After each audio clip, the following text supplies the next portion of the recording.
52 years. That's how long it's been since humans last walked on the moon. We went there 6 times between 1969 and 1972, then just stopped. And the reason why might not be what you think. Here's what makes this stranger. We're supposedly more advanced now than we were in the 1960s. Our smartphones have more computing power than the entire Apollo program combined. We've built space stations, sent robots to Mars, and launched telescopes that can see the edge of the universe. So why can't we go back to a place we already figured out how to reach over half a century ago? The answer everyone gives is money, and they're not wrong. But that's only the beginning of a story that involves Cold War politics, public apathy, exploding spacecraft, shifting presidential priorities, and a space program that literally forgot how to do what it once did best. Because here's the uncomfortable truth. Going back to the moon isn't just expensive. It's harder now than it was then. Let me show you why.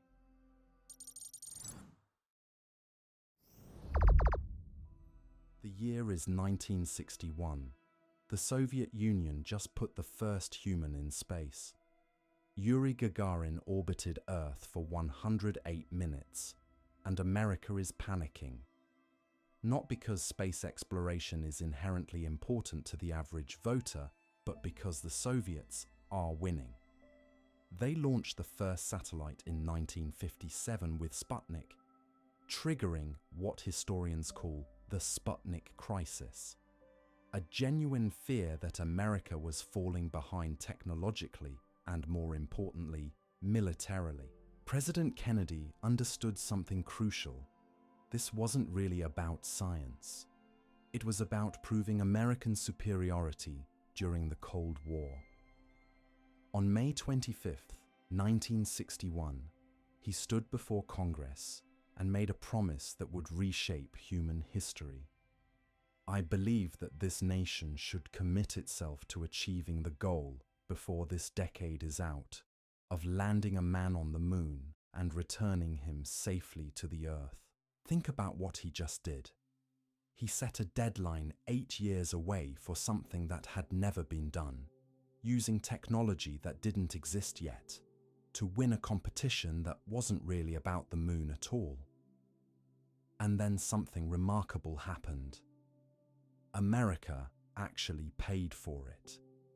Between 1960 and 1973, the United States spent $25.8 billion on Project Apollo.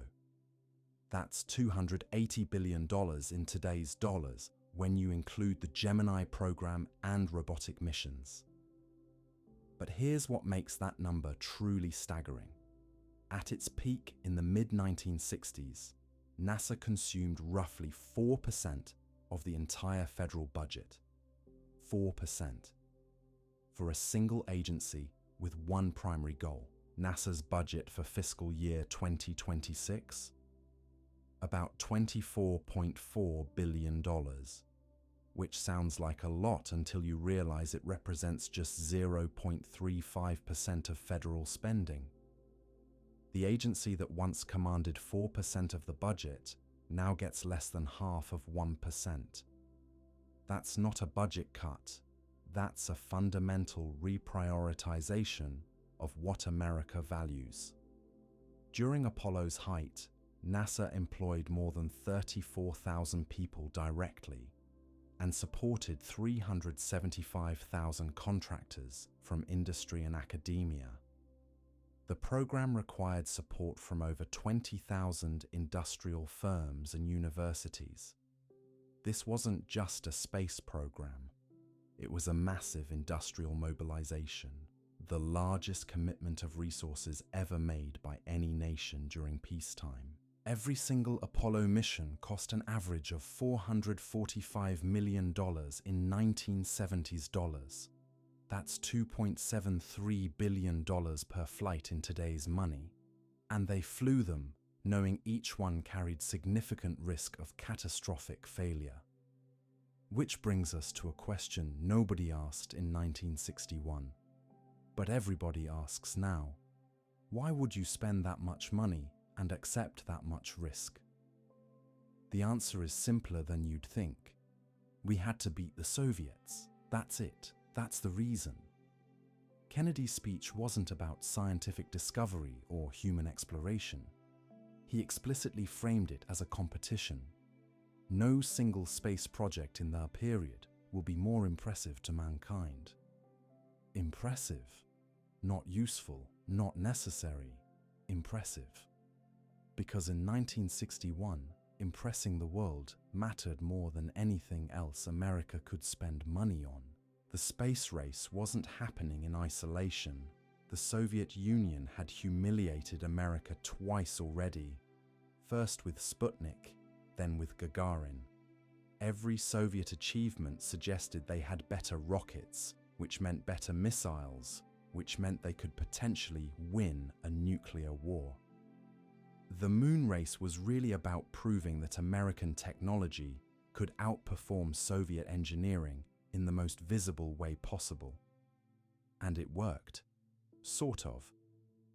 On July 20th, 1969, Neil Armstrong stepped onto the lunar surface. America had won. Mission accomplished. Kennedy's deadline met with months to spare. The world watched. The Soviets conceded defeat by quietly abandoning their own lunar program, and America proved its technological superiority beyond any doubt. Then something unexpected happened. People stopped caring. Apollo 12 landed on the moon just 4 months later in November 1969. Public interest had already dropped off dramatically. By the time Apollo 13 launched in April 1970, television networks weren't even broadcasting the mission live.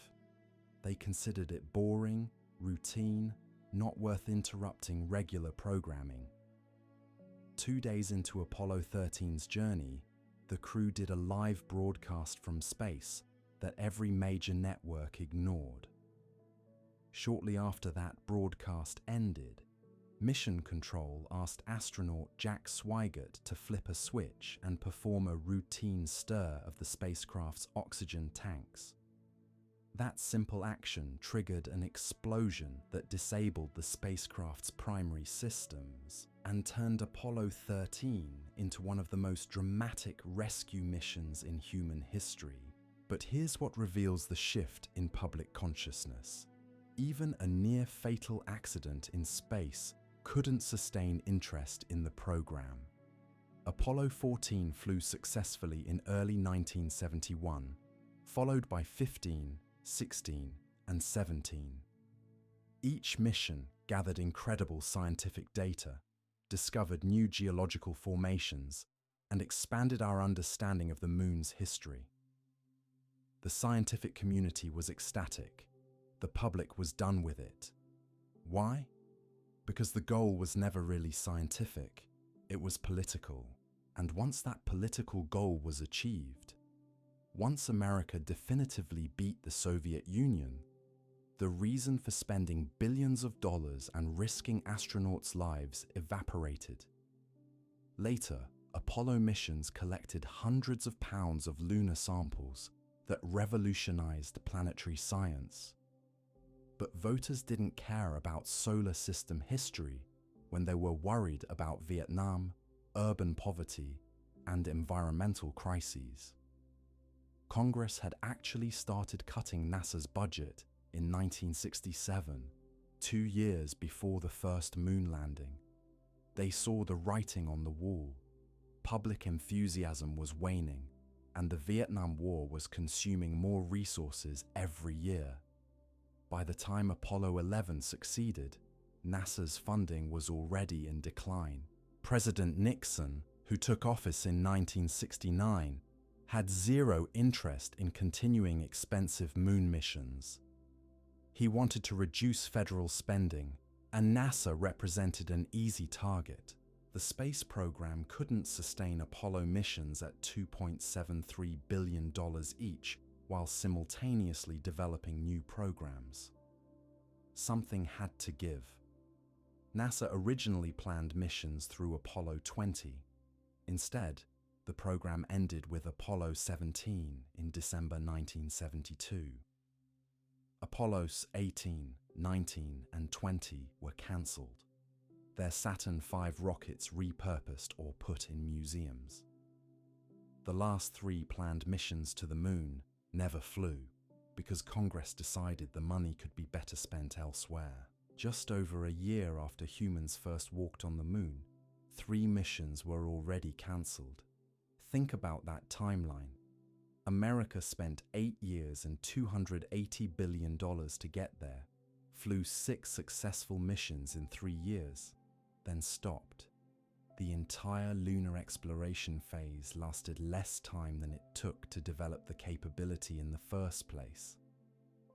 But budget cuts and public apathy weren't the only factors. There was another consideration that's often overlooked: risk. Robert Gilruth, director of NASA's Manned Spacecraft Center, argued that Apollo flights should stop now before we lose someone. NASA had put heroic effort into making each flight as safe as possible, but everyone involved knew the risk could never be reduced to 0. Every launch was a gamble with human lives. Apollo 1 killed 3 astronauts during a ground test in 1967 when fire swept through their pure oxygen cabin in seconds. Apollo 6 experienced engine shutdowns during an uncrewed test flight. Apollo 13 nearly killed its crew when an oxygen tank exploded 200,000 miles from Earth. These weren't minor glitches. They were fundamental design and engineering challenges that threatened lives. The question NASA faced was stark. How many more times should we roll the dice when there's no compelling reason to keep going? We'd already won the race. We'd proven the technology worked. What justified continued risk? In 1972, there wasn't a good answer to that question, so the mission stopped. The final Apollo flight was actually Apollo-Soyuz in 1975, a joint mission with the Soviet Union that symbolized détente between the superpowers. The space race was over, and both sides were moving on. That mission represented the end of an era, the last time an American spacecraft, designed during the Apollo program, flew with astronauts aboard. After that, NASA's priorities shifted completely. President Nixon and his advisors, with congressional consent, held NASA to a tightly constrained budget that forced an impossible choice: cancel remaining Apollo missions or delay new programs. NASA leadership chose to stop flying moon missions so they could begin developing the Space Shuttle. The Shuttle was pitched as a revolutionary space truck that would make spaceflight routine and affordable. It would launch like a rocket and land like a plane, be reusable, and dramatically reduce the cost of reaching orbit. NASA projected it would fly dozens of missions per year, building space stations and enabling commercial space operations. The Shuttle program formally commenced in 1972, becoming the sole focus of NASA's human spaceflight operations. 5 space vehicles eventually flew 135 missions between 1981 and 2011. The Shuttle was an incredible engineering achievement, but it failed spectacularly at its primary goal: making space access cheap. The average Shuttle launch cost $450 million, far more than NASA predicted and more expensive than conventional rockets for most applications. Most satellite customers chose traditional expendable rockets instead. The Shuttle was also far more dangerous than promised. 2 vehicles were destroyed in catastrophic accidents that killed 14 astronauts. But here's what the Shuttle did accomplish. It kept astronauts in low Earth orbit for 30 years. Not going to the moon, not pushing toward Mars, just orbiting a few hundred miles up. NASA's human spaceflight program had traded exploration for operations, ambition for sustainability, and the moon for Earth orbit. That trade-off defined the next 3 decades. After the Shuttle came the International Space Station, whose first pieces launched in 1998. The ISS is a remarkable achievement in international cooperation and scientific research, but it's still in low Earth orbit, the same region Yuri Gagarin reached in 1961. Meanwhile, something crucial was happening to America's moon capability. It was disappearing. The Saturn V production lines shut down. The facilities were repurposed. The engineers who designed and built those systems retired or moved to other jobs. The supply chains that produced specialized components dissolved. The institutional knowledge that made Apollo possible began to fade as decades passed, without anyone needing to remember how it was done. By the time anyone seriously talked about going back to the moon, the infrastructure no longer existed. Neither did the expertise. As one NASA engineer put it, "We stopped, and then we forgot." This is harder to understand than it sounds. How do you forget how to go to the moon? We have the plans, the documentation, the film footage. Can't we just build another Saturn V and do it again? Not exactly, because the Saturn V wasn't just a rocket. It was the product of an entire industrial ecosystem that no longer exists. The companies that made components have been bought, sold, or closed.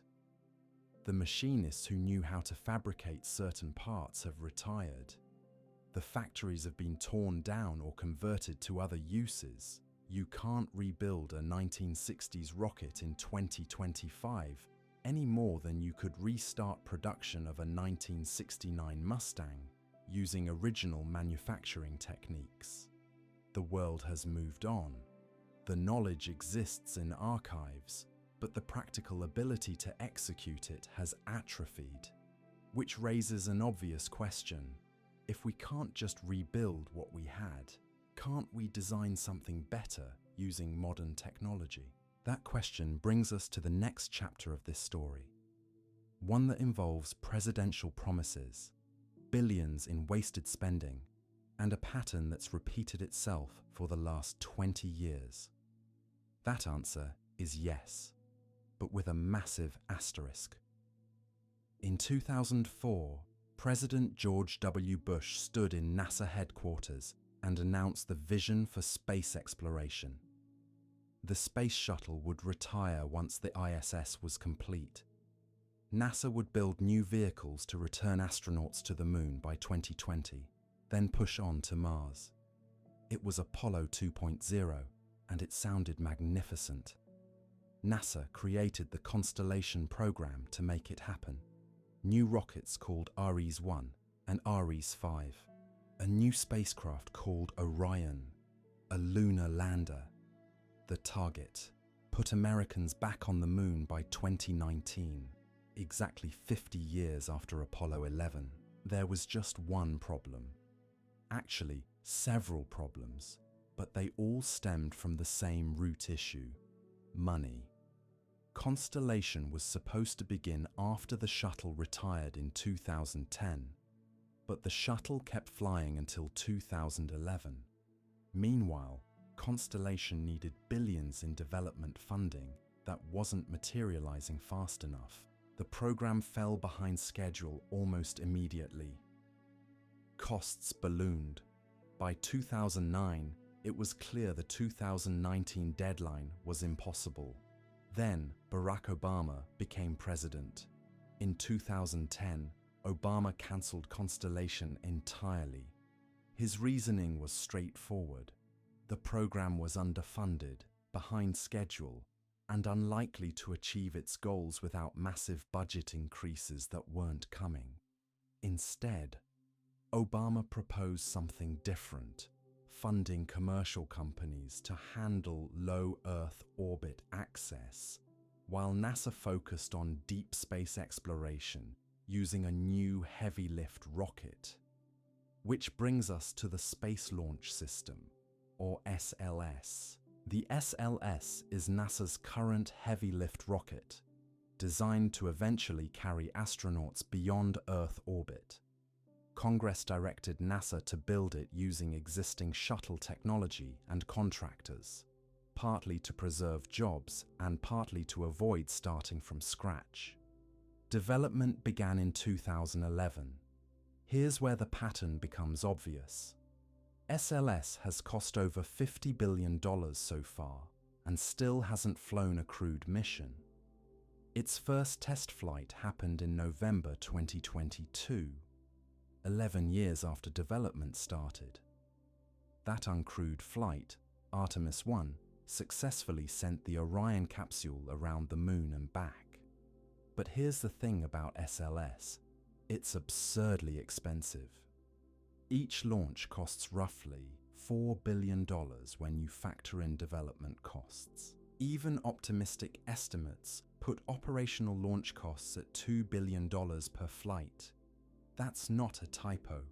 $2 billion per launch. For comparison, SpaceX's Falcon Heavy, currently the world's most powerful operational rocket, costs about $150 million per launch. That's more than 10 times cheaper than SLS, and Falcon Heavy can already fly. This raises an obvious question. Why is NASA building such an expensive rocket when cheaper alternatives exist? The answer is complicated and frustrating. Part of it is political. Congress has specific requirements about which contractors build which components, designed to preserve aerospace jobs in particular states. Part of it is technical. SLS can theoretically carry more payload than Falcon Heavy, but a big part of it is simply inertia and institutional momentum. Once billions have been spent and thousands of jobs depend on a program, cancelling it becomes politically difficult even when the economics don't make sense. But let's be fair to SLS for a moment. It exists. It works. Artemis 1 flew successfully. NASA is planning Artemis 2 for April 2026, a crewed flight around the Moon with 4 astronauts. Then Artemis 3 in 2027, which was supposed to land astronauts on the lunar surface. Except Artemis 3 probably won't land anyone.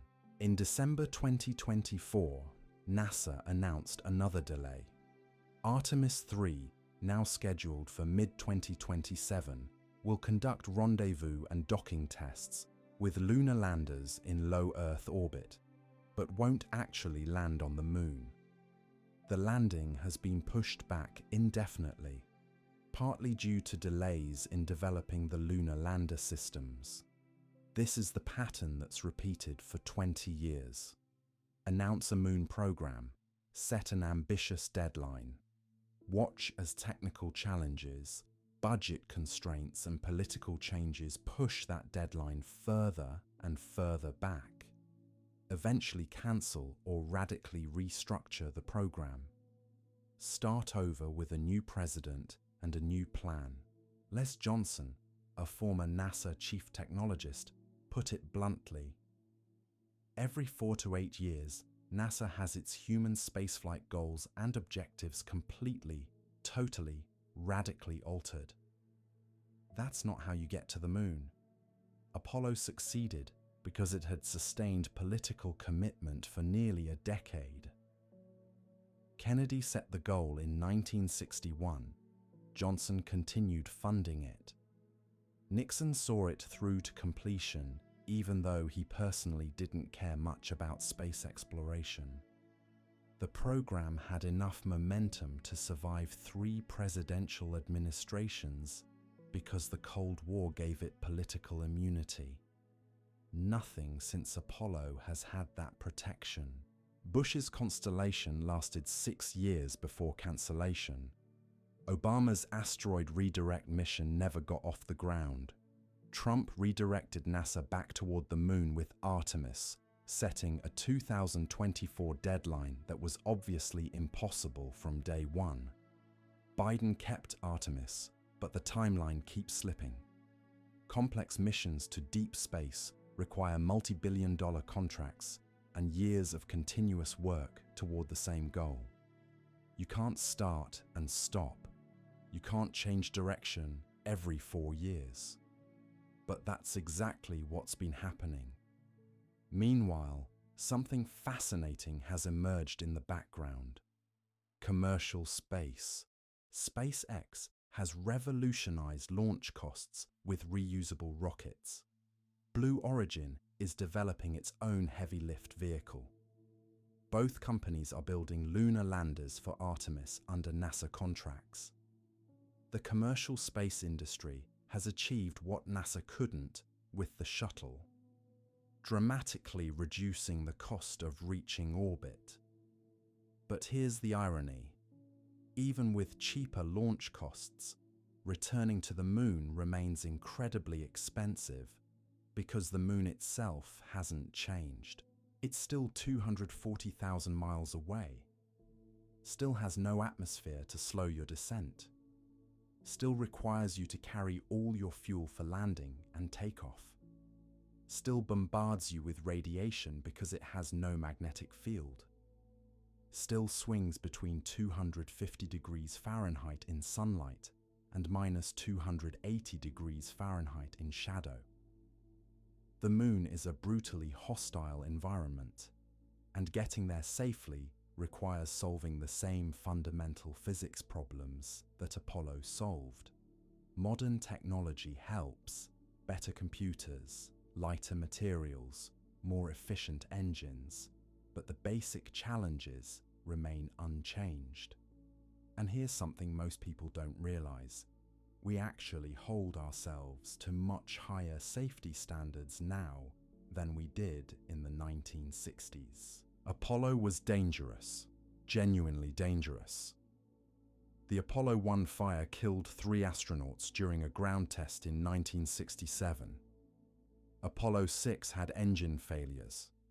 Apollo 10 nearly spun out of control during a test of the lunar module. Apollo 13 almost killed 3 astronauts when an oxygen tank exploded 200,000 miles from Earth.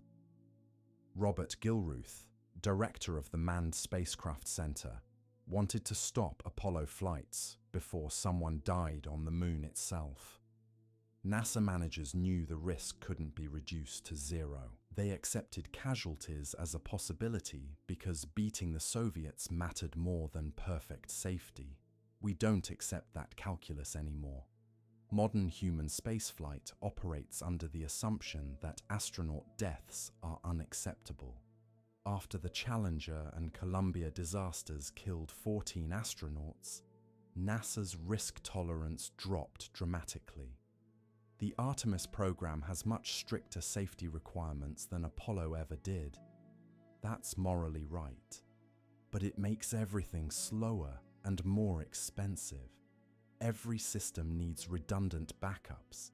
Every component needs extensive testing. Every mission needs multiple abort modes.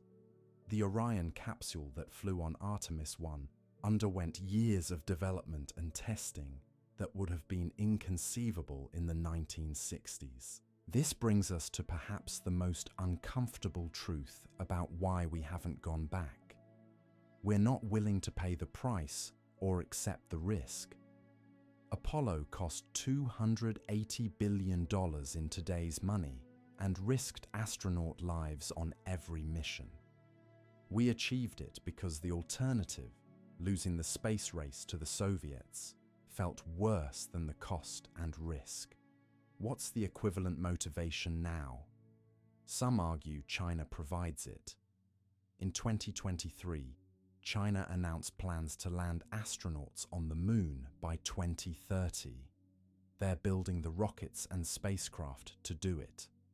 Unlike NASA, Their program hasn't been cancelled and restarted multiple times. They have clear political direction and funding. This has definitely gotten American attention. Some NASA veterans say China might be providing the helpful push that Apollo got from the Soviet Union. The competitive pressure that forces faster progress and sustained commitment. But it's not the same. The Soviet Union was an existential threat. Americans genuinely feared falling behind technologically and militarily. The space race wasn't really about space. It was about demonstrating that American capitalism could outperform Soviet communism at the hardest technical challenges imaginable. China is a competitor and strategic rival, but the dynamic is different. There's no Cold War, no arms race where space achievement translates directly to military capability, no ideological battle for global influence. So while China's lunar program has increased American interest in returning to the moon, it hasn't generated the political urgency that drove Apollo. Congress hasn't quintupled NASA's budget. Presidents haven't staked their legacies on beating China to the lunar surface. Instead, we get Artemis, a program that's technically impressive but chronically underfunded, perpetually delayed, and politically vulnerable to the next administration's priorities. Which raises a question that cuts to the heart of everything. Do we actually want to go back to the moon? Not we as in NASA, which definitely does. Not we as in space enthusiasts, who desperately do.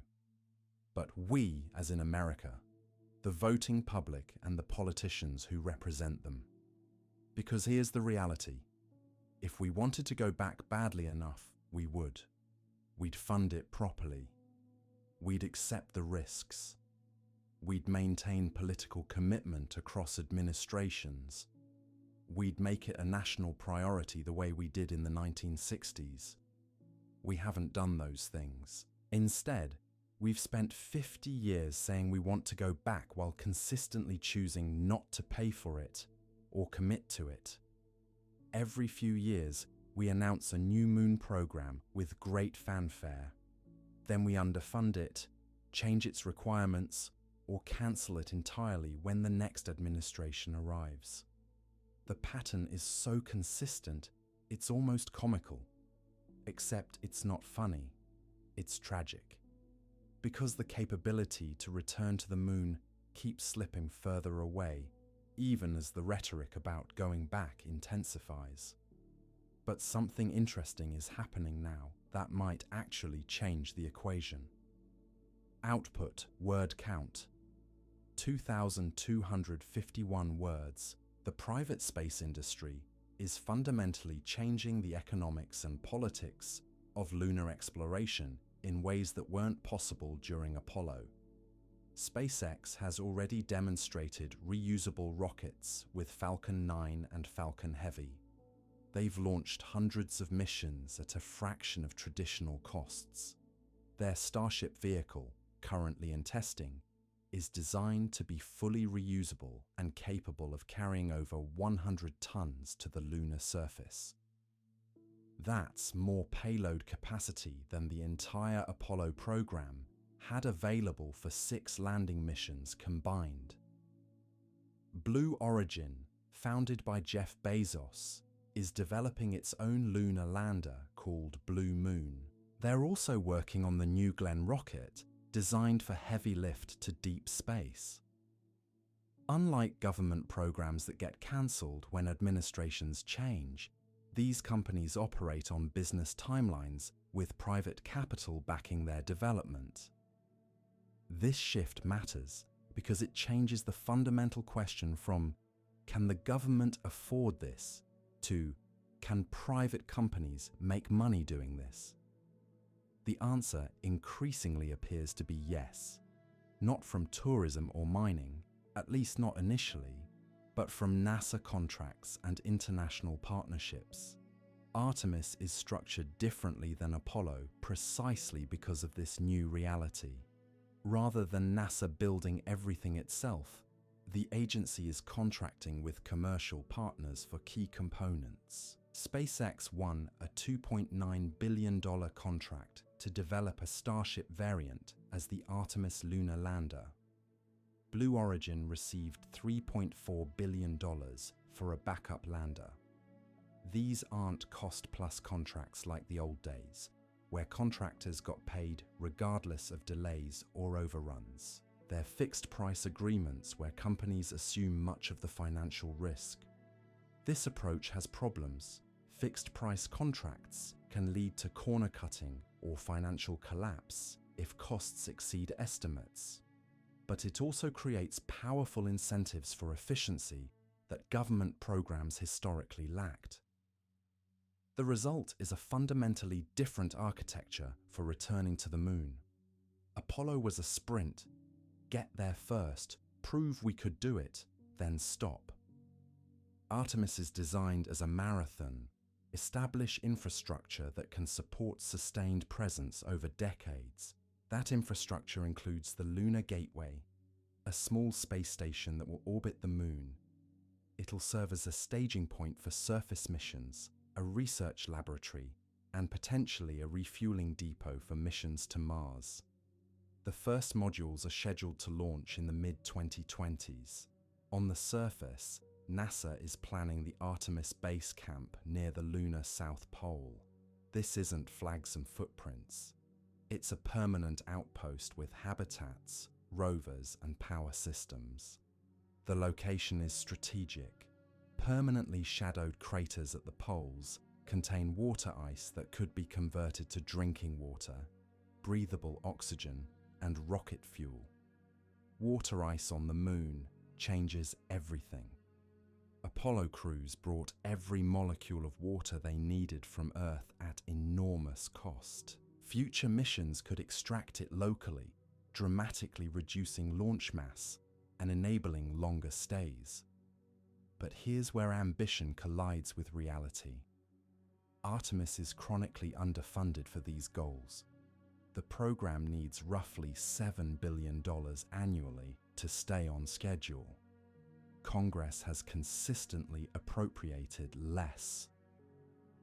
The Biden administration's 2024 budget request included $7.6 billion for Artemis, but that's still below what independent assessments say is required, and it's not guaranteed to remain stable across future administrations.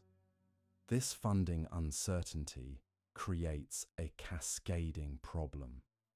Contractors can't commit to aggressive timelines when they don't know if money will arrive next year. NASA can't plan confidently. Schedules slip. Costs increase. Political support erodes further. It's the same death spiral that killed Constellation and previous moon programs. Meanwhile, technical challenges keep emerging. The Orion heat shield issue that delayed Artemis 3 isn't a minor problem. It's a fundamental question about whether the spacecraft can safely return crew from lunar distances. The damage observed after the Artemis 1 test flight suggests the shield material didn't perform as designed during the high-speed re-entry. NASA is investigating whether the issue can be fixed with procedural changes or requires hardware redesign. A redesign could delay crewed missions by years. The investigation itself takes time because they need to understand exactly what went wrong before they risk human lives. The spacesuits present another challenge. NASA cancelled development of its own next-generation suits after spending over $400 million and failing to produce flight-ready hardware. Now they're contracting with Axiom Space for new suits, adding another dependency on a commercial partner who's never built spacesuits before. The lunar landers face their own hurdles. Starship HLS requires multiple launches and orbital refueling to reach the moon, a capability SpaceX has never demonstrated. They need to transfer cryogenic propellants, between vehicles in orbit, keep those propellants from boiling off during the journey to the moon, and land a vehicle much larger than any previous lunar lander on terrain we've barely studied. These aren't impossible challenges, but they're hard, really hard, and each one represents a potential failure point that could delay or derail the entire program. The political vulnerability compounds the technical risk. Artemis has survived multiple administration changes so far, but its support remains fragile. Congressional appropriators question the cost. Some members argue we should focus on Earth problems instead of space exploration.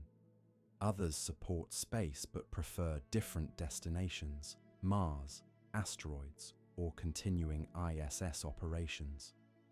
Every few months, think tanks and policy groups publish reports questioning Artemis's value proposition. Is permanent lunar presence worth the cost? Do we have clear objectives beyond being there? How does this advance American interests compared to other uses of those billions? These questions aren't illegitimate. They deserve serious answers, but they create political uncertainty that makes long-term planning nearly impossible. China's program operates under fundamentally different constraints. Their space agency doesn't face annual budget battles in public. Their leadership provides direction that remains stable across decades, not presidential terms.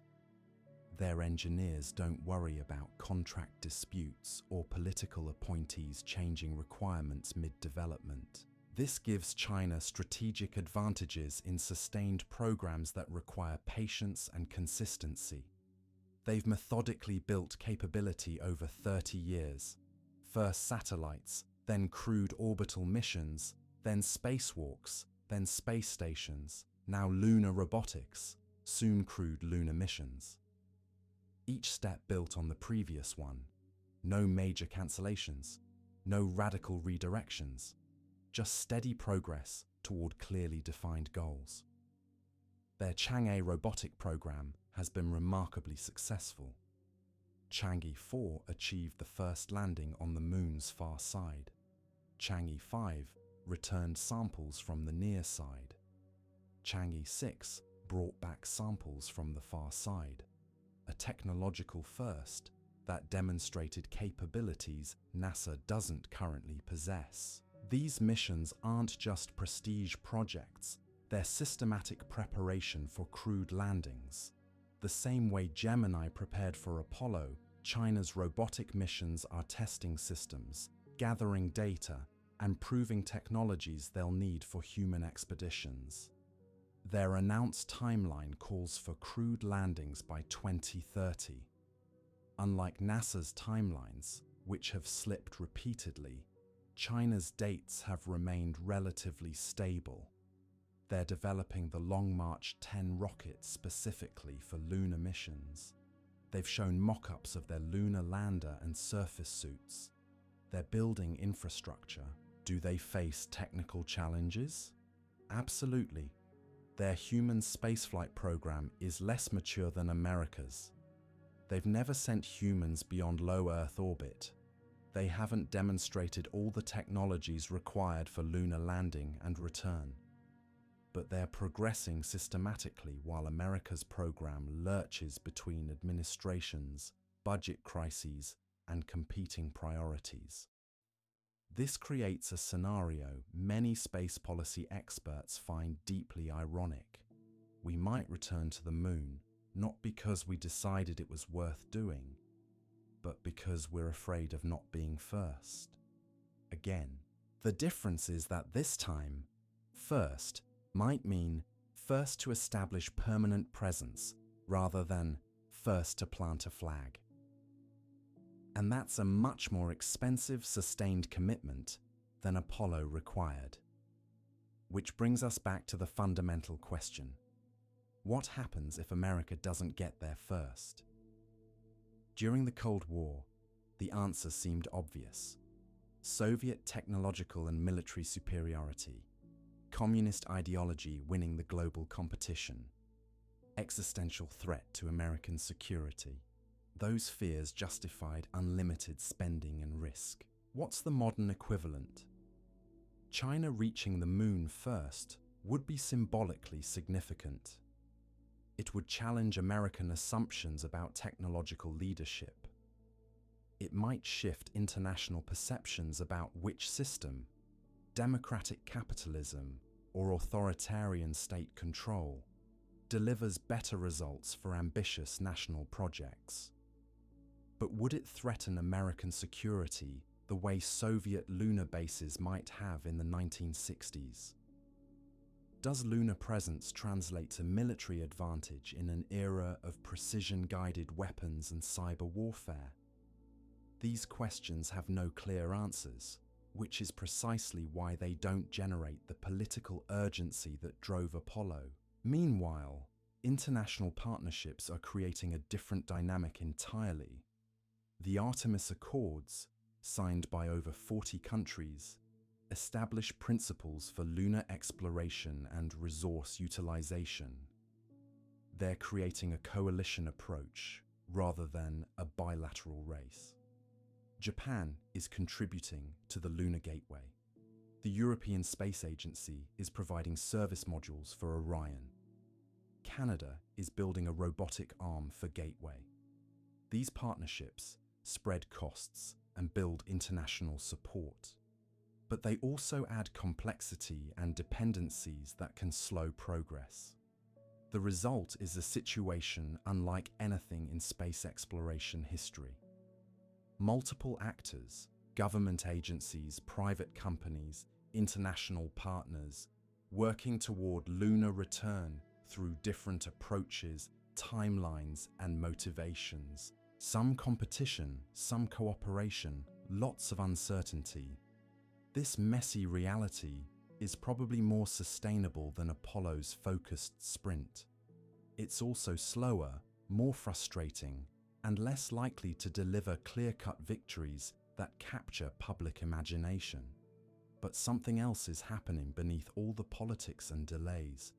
A fundamental shift in why we're going back and what we plan to do there.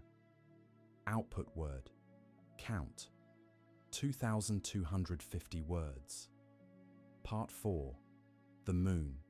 We're actually going back to. Apollo astronauts described the lunar surface as desolate. Magnificent, yes. Scientifically valuable, absolutely. But fundamentally hostile to human life. They went. They explored briefly. They left.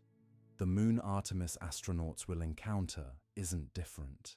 The same airless, radiation-soaked wasteland. But our plans for it couldn't be more transformed. This shift explains more about the 50-year gap than any budget chart or political timeline. Apollo was about flags and footprints, brief visits to prove we could do it. The entire lunar stay for Apollo 11, 21 hours. Even the longest mission, Apollo 17, kept astronauts on the surface for just 75 hours. They collected samples, took photographs, conducted experiments, then came home. Mission accomplished. Artemis is about infrastructure, permanent presence, making the moon a destination rather than a monument to Cold War competition. The difference becomes clear when you examine what's planned. Gateway, a space station orbiting the moon, will serve as a staging post for surface missions. Unlike Apollo's direct flights from Earth to lunar orbit and back, Artemis envisions a reusable system where crews travel to Gateway, transfer to lunar landers, descend to the surface, then reverse the process. Gateway remains in lunar orbit, accumulating supplies and equipment over multiple missions. Why this complexity? Because building permanent infrastructure requires different architecture than sprint missions. The landing sites tell the same story. Apollo missions targeted equatorial regions where lighting conditions were predictable and temperatures relatively moderate. Artemis is heading to the lunar South Pole, specifically targeting permanently shadowed craters that may contain water ice. Water changes everything. Not for drinking, though that's part of it. Water can be split into hydrogen and oxygen. Oxygen for breathing, hydrogen and oxygen for rocket fuel. If you can source propellant on the moon instead of hauling it from Earth, the economics of lunar operations transform completely. Suddenly, the moon becomes a staging point for missions to Mars and beyond, rather than a destination requiring everything to be launched from Earth at enormous cost. This is why Artemis targets areas Apollo never considered.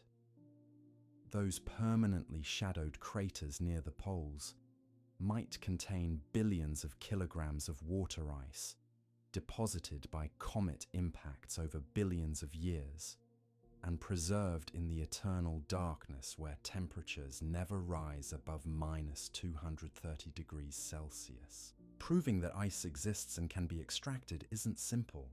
NASA's Lunar Reconnaissance Orbiter has provided strong evidence from orbit. The LCROSS mission in 2009 deliberately crashed a spent rocket stage into a shadowed crater and detected water vapor in the debris plume. But confirming the quantity, distribution, and accessibility of lunar ice requires surface missions with drilling equipment and sample analysis tools far beyond what Apollo carried. This is where the timeline stretches. Apollo could land anywhere relatively flat and accomplish its mission.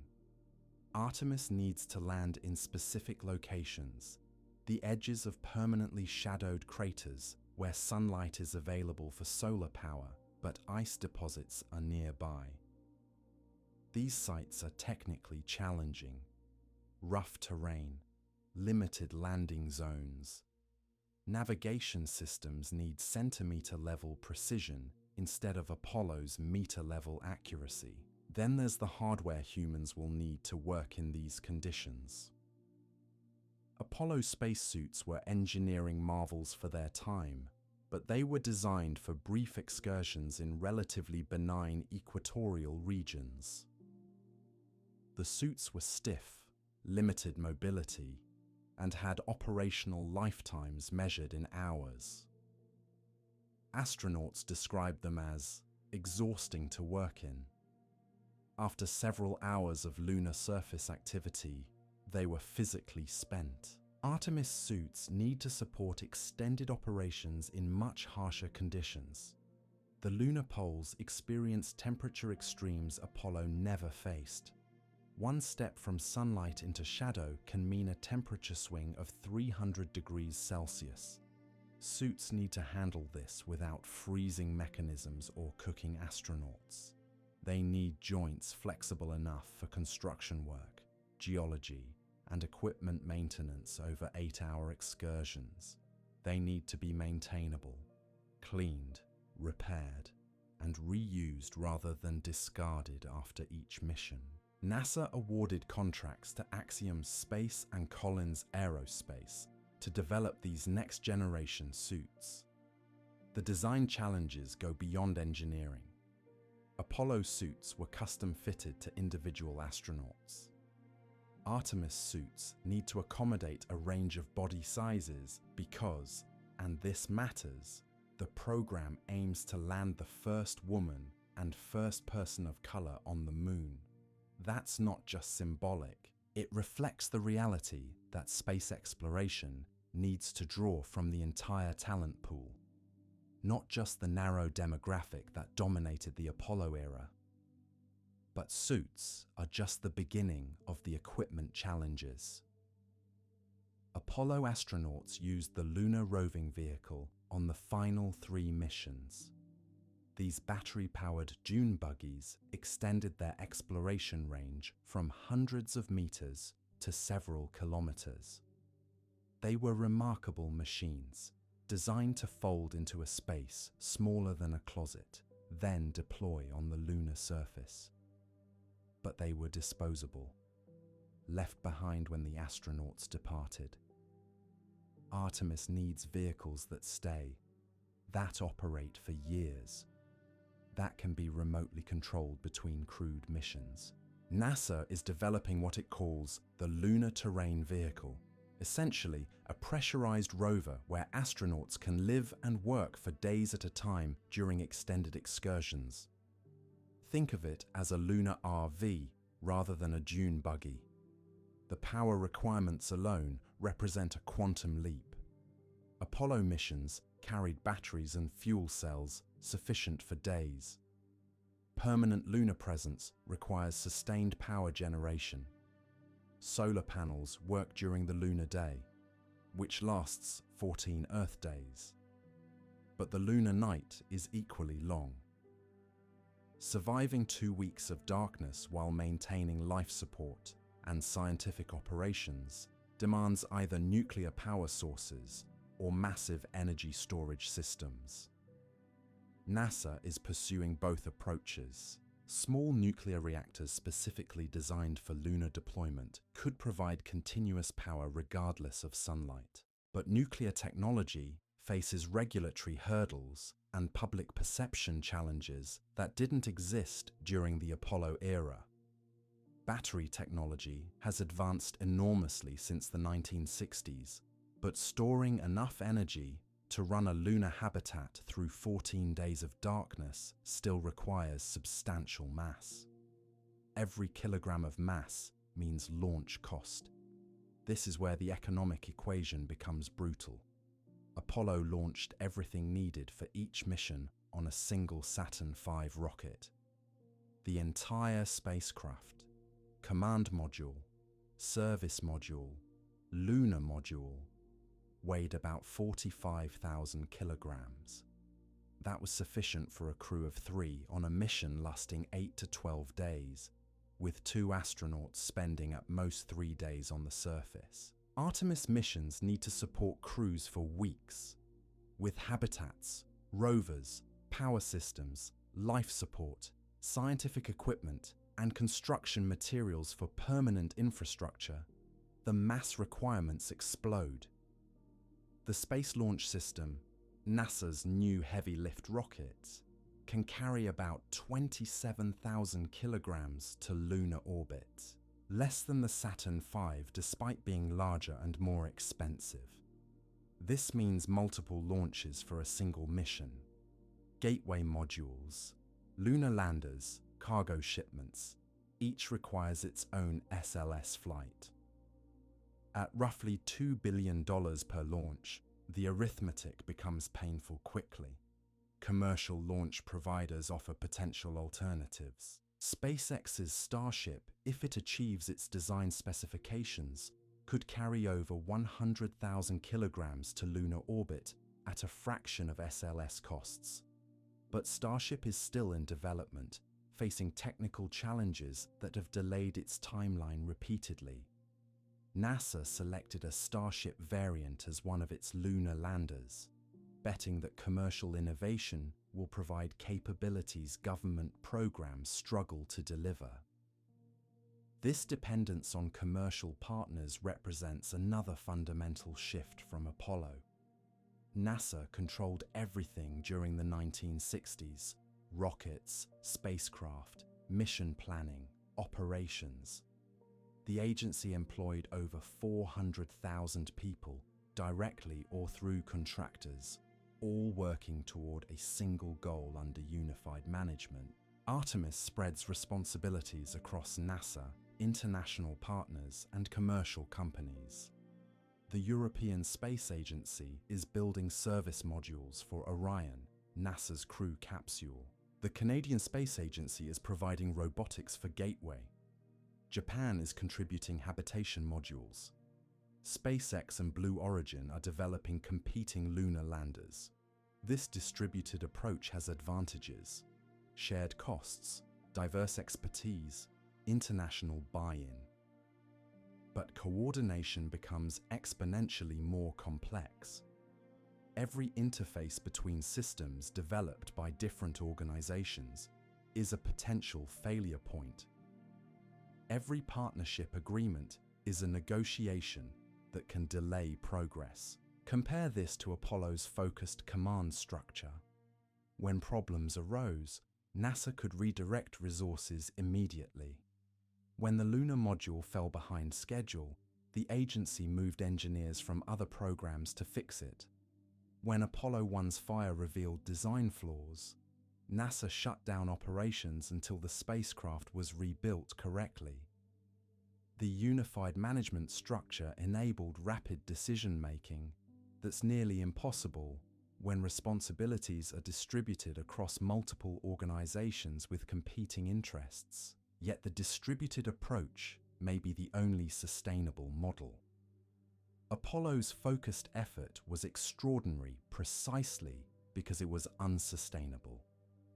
You can sprint for a decade if winning the race justifies almost unlimited resources. You can't sprint for 50 years. Artemis is designed for a marathon, which requires different pacing and different organizational structures. This creates a paradox that explains much about the timeline slippage. The infrastructure being built, gateway, reusable landers, sustained surface operations, is exactly what's needed for permanent lunar presence. But building that infrastructure takes longer and costs more than Apollo-style sprint missions. Every delay in gateway delays surface missions. Every redesign of the lunar lander pushes back the landing date. Every budget negotiation threatens the program's continuity. Meanwhile, the scientific objectives have evolved in ways that make quick landings insufficient. Apollo returned 382 kilograms of lunar samples. These rocks revolutionized our understanding of the Moon's formation and the early solar system. But they came from 6 locations, all within 30 degrees of the lunar equator. We have essentially no samples from the poles, the far side, or many geologically interesting regions identified since Apollo. Artemis aims to fill these gaps, but doing so requires mobility and endurance beyond Apollo's capabilities. Scientists want to sample crater floors, mountain peaks, volcanic vents, and ancient terrains that reveal the Moon's geological history. This demands rovers that can travel hundreds of kilometers, drilling equipment that can extract samples from depth, and analytical instruments that can process samples on site rather than waiting for return to Earth. The Moon also offers unique scientific opportunities that weren't recognized during the Apollo era. The far side is radio quiet, shielded from Earth's electromagnetic noise by the Moon's bulk. Telescopes there could observe radio frequencies impossible to study from Earth, potentially detecting signals from the early universe that have never been observed. But building a radio observatory on the lunar far side requires sustained presence, construction capability, and power infrastructure that Artemis is designed to provide, but Apollo never attempted. There's another scientific objective that's gained prominence: using the Moon as a laboratory for living off-world.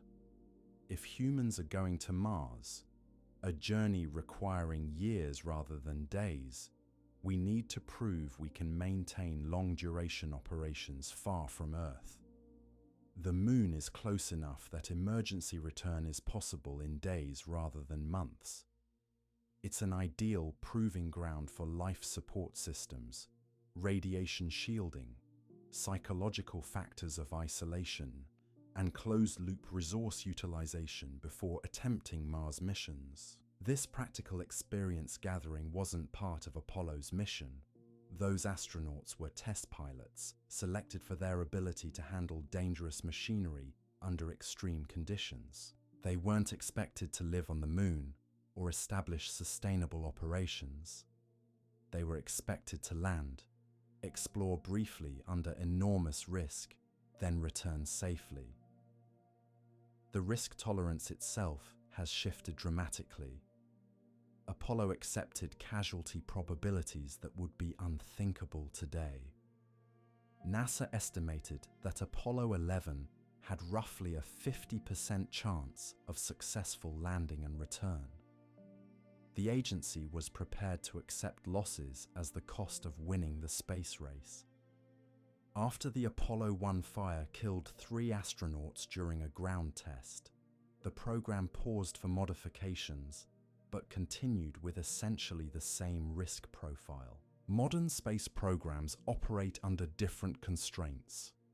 Public tolerance for astronaut casualties has decreased substantially. Political support evaporates after accidents. The Challenger and Columbia disasters each led to multi-year stand-downs and program restructuring. Artemis is being designed with redundancy and safety margins that significantly increase complexity and cost, but reduce the probability of catastrophic failure to levels far below what Apollo accepted. This isn't criticism of either approach. Apollo's risk acceptance was appropriate for its political context, a competition that seemed existentially important at the time. Artemis's caution reflects modern expectations that government programs prioritize safety over speed. But the consequence is that building systems with the required redundancy and testing them to modern standards takes substantially longer than Apollo's compressed timeline. So when people ask why returning to the moon is taking so long, part of the answer is that we're not actually returning to the moon Apollo visited. We're going to a different moon, conceptually, if not physically. One where we plan to stay, where we'll test technologies for deeper space exploration, where international cooperation replaces national competition, where commercial partnerships share costs and risks, where safety standards demand extensive testing, where scientific objectives require sustained presence rather than brief visits.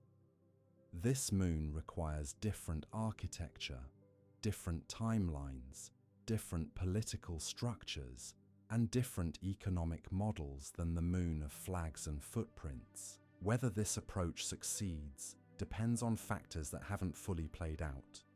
Can international partnerships maintain coherence across decades of development?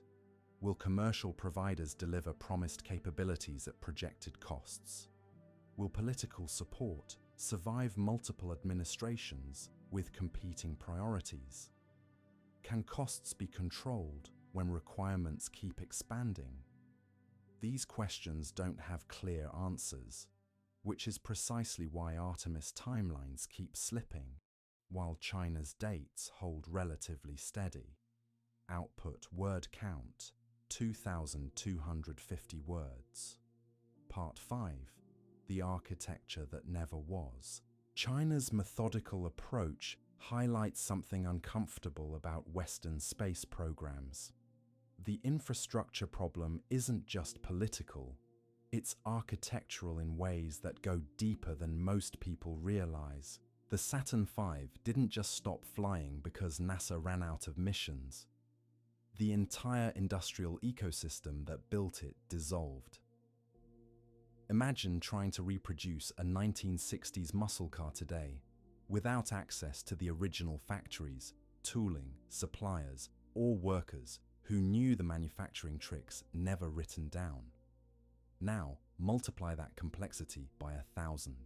That's what recreating lunar launch capability actually means.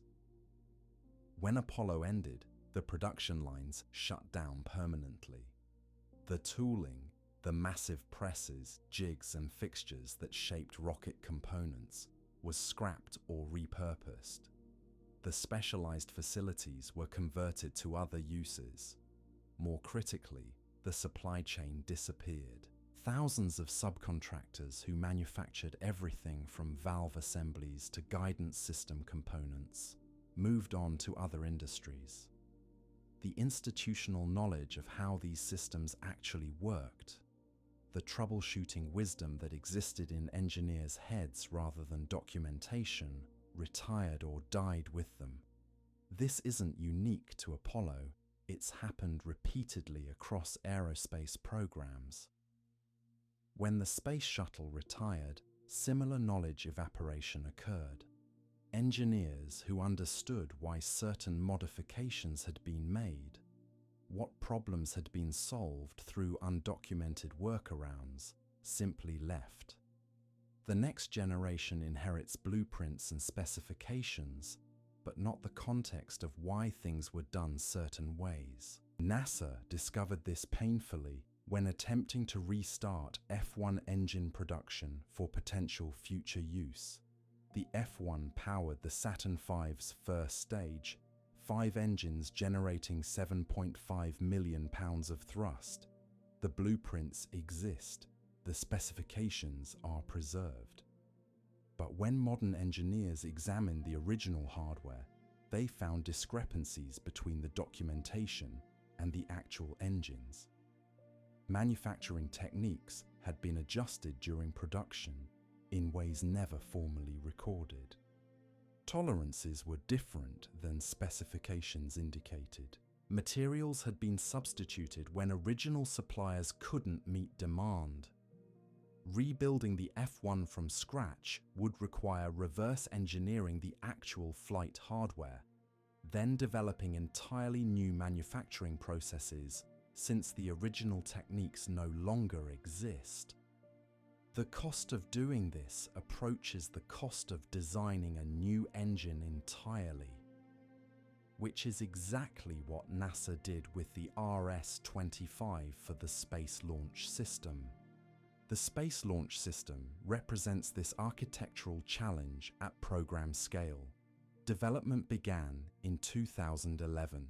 First launch occurred in 2022, 11 years for what was supposed to be a relatively straightforward heavy-lift rocket using existing shuttle-derived components. The final per-launch cost exceeds $2 billion, making it the most expensive operational rocket in history. Why so expensive? Partly because shuttle-derived turned out to mean extensively redesigned. The RS-25 engines are reused shuttle main engines, but they required modification for expendable use rather than reusable operation. The core stage structure shares heritage with the shuttle external tank, but it's manufactured differently using updated techniques. The solid rocket boosters are lengthened versions of shuttle boosters, requiring new manufacturing facilities and test stands. Each component carries the complexity of its shuttle ancestry while being sufficiently different that direct reuse is impossible. It's like building a new car using an old engine design, but having to redesign the entire vehicle around it because modern manufacturing can't replicate the original integration approach. The Orion spacecraft tells a similar story. Development started in 2006 under the Constellation program. The first crewed flight is scheduled for 2026, 20 years from program start to operational capability. This timeline reflects not just technical complexity, but architectural mismatch between what Orion is and what it needs to do. Orion began as a Constellation-era spacecraft designed for both lunar missions and ISS transport. When Constellation was cancelled, Orion continued, but its requirements changed multiple times across different administrations. The result is a spacecraft that's simultaneously overbuilt for some missions and underbuilt for others. It has capabilities that aren't needed for Artemis, while lacking features that would make lunar operations more efficient. The heat shield damage discovered after the Artemis warm test flight exemplifies this architectural tension. The shield experienced more material loss than predicted during Earth re-entry. Not enough to endanger the mission, but enough to require understanding before putting crew aboard.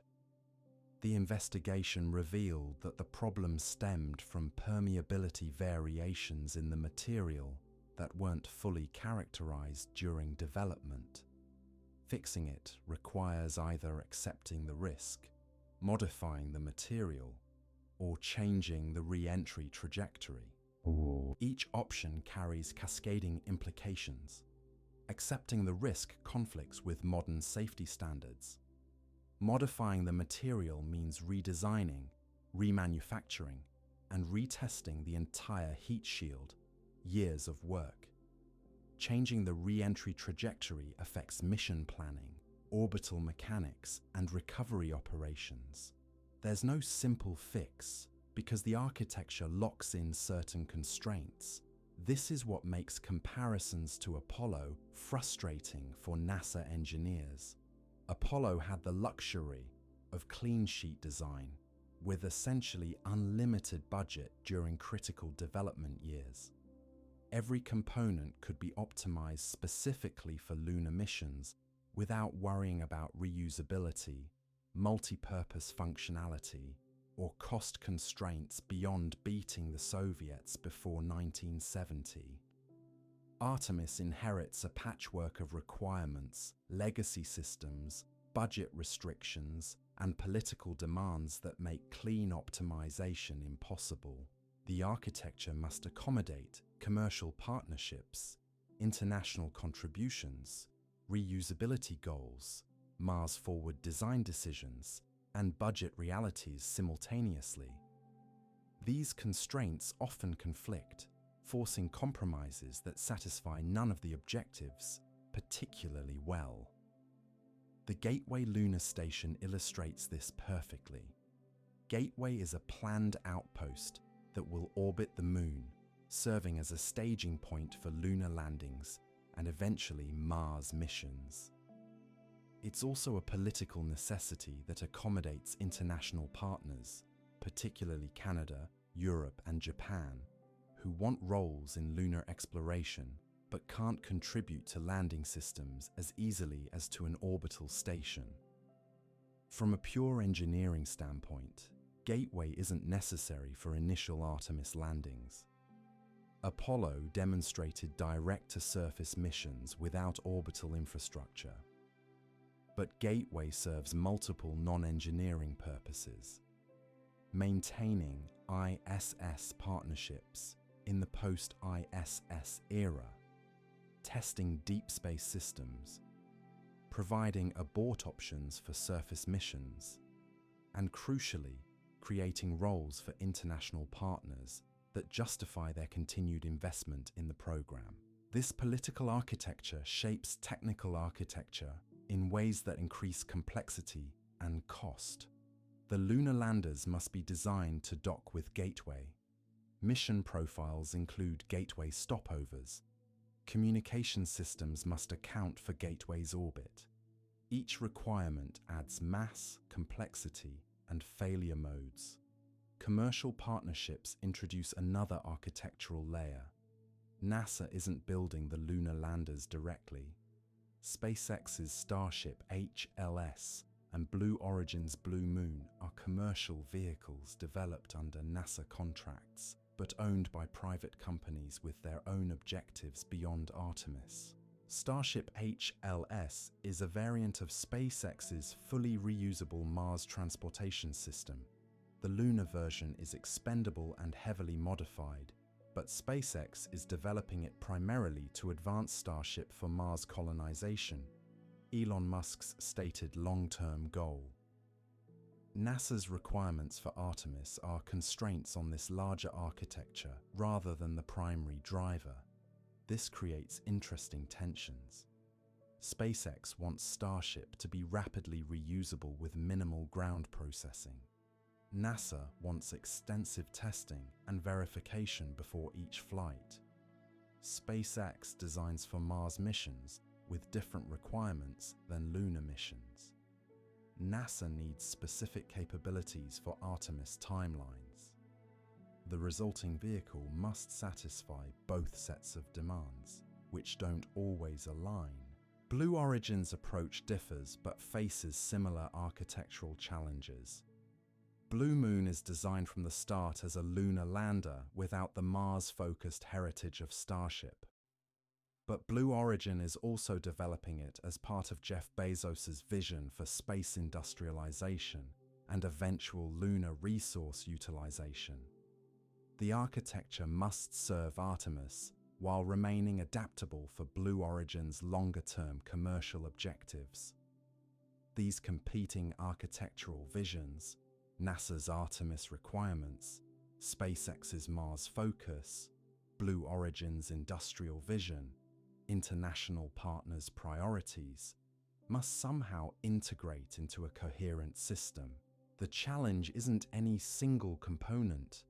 It's making them all work together despite being designed according to different philosophies for different ultimate purposes.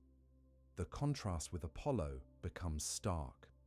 Apollo had one customer, the US government, one primary contractor, North American Aviation for the spacecraft, Boeing for the first stage, North American for the second stage, Douglas for the third stage. One overriding objective, beat the Soviets, and one architectural philosophy, get there safely before 1970, worry about sustainability later. Artemis has multiple customers with different priorities, multiple contractors with different business models, multiple objectives that sometimes conflict, and architectural requirements that must satisfy immediate needs while remaining adaptable for futures that haven't been fully defined. The system must be sustainable, reusable where possible, commercially viable, internationally collaborative, and technically superior, all while operating under budgets that don't approach Apollo-era spending levels. This architectural complexity explains why Artemis timelines keep slipping while costs rise. Each delay reveals another integration challenge. The Orion heat shield problem delays crew flights, which cascades to commercial lander development schedules, which affects gateway deployment, which impacts international partner contributions, which influences budget allocations, which feeds back into technical decisions about what can be afforded when. China's program avoids many of these architectural challenges through centralized control and sustained funding. The China National Space Administration doesn't balance commercial partnerships or navigate international cooperation frameworks. It doesn't redesign systems every 4 years when administrations change. It doesn't operate under annual budget uncertainty or contractor profit considerations. This doesn't make China's approach inherently superior. It trades different advantages for different constraints. But it does mean their architecture can remain more coherent across longer timescales. When they announce 2030 for lunar landing, the entire industrial and political system aligns toward that date without the constant renegotiation that characterizes Western programs. NASA's architectural challenge isn't primarily technical. The United States possesses the engineering capability to return to the Moon relatively quickly, if that were the only consideration. The challenge is building a system that satisfies all the non-technical requirements while remaining technically feasible under realistic budget and timeline constraints. Every architectural decision carries political, economic, and strategic implications that extend beyond engineering optimization. Choosing commercial landers over NASA-developed systems affects jobs, congressional support, and industrial-based considerations. Including Gateway affects international relationships and post-ISS cooperation. Reusability requirements affect development costs versus operational costs. Decisions that depend on how many missions you assume will actually fly.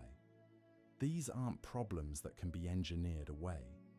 They're fundamental to how modern space programs operate in democratic systems with constrained budgets and competing priorities.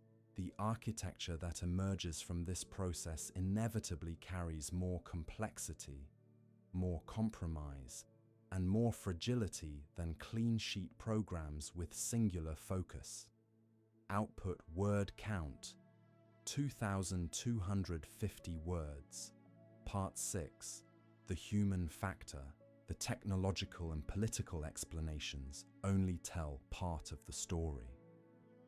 There's another dimension to understanding our lunar absence, one that lives in the aging memories of those who made Apollo possible, and in the harsh reality of what we've lost by letting that knowledge slip away. Walk through NASA's Johnson Space Center today and you'll find something sobering. The engineers who calculated trajectories by hand, who designed life support systems from first principles, who solved problems that had never existed before. They're in their 80s now. Some have passed away. The youngest person who worked on Apollo 11 is now 75 years old. This isn't just about nostalgia.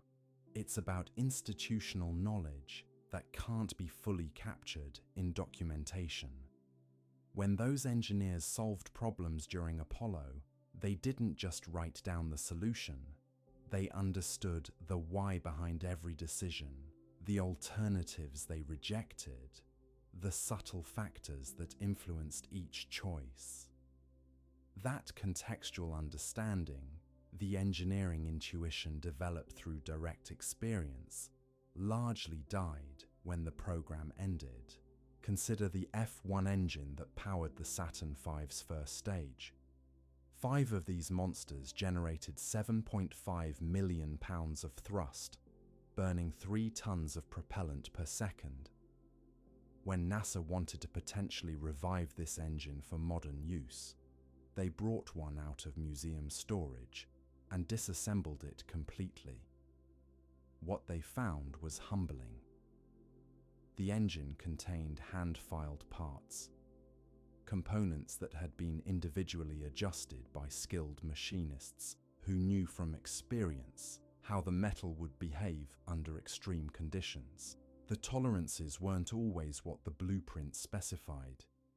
They were what worked, discovered through trial and error by craftsmen whose expertise came from building these engines day after day.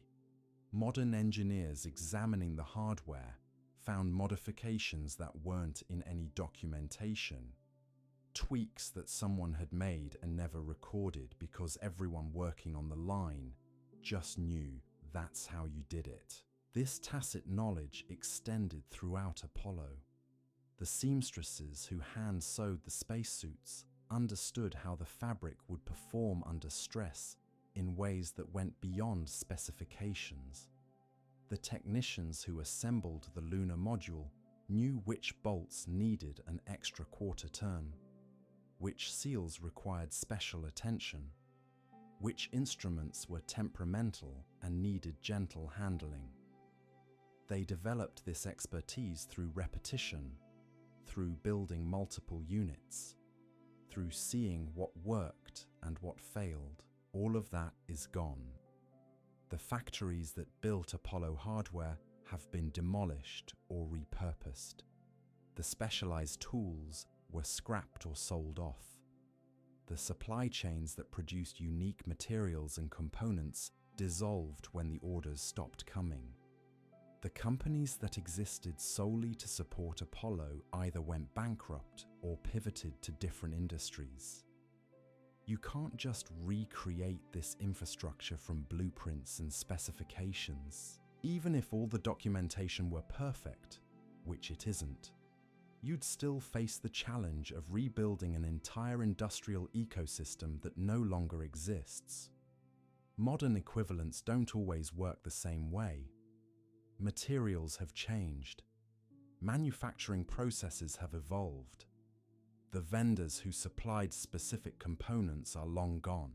NASA learned this lesson when attempting to restart production of various Apollo-era systems. It's not like building a car where you can source parts from a catalogue.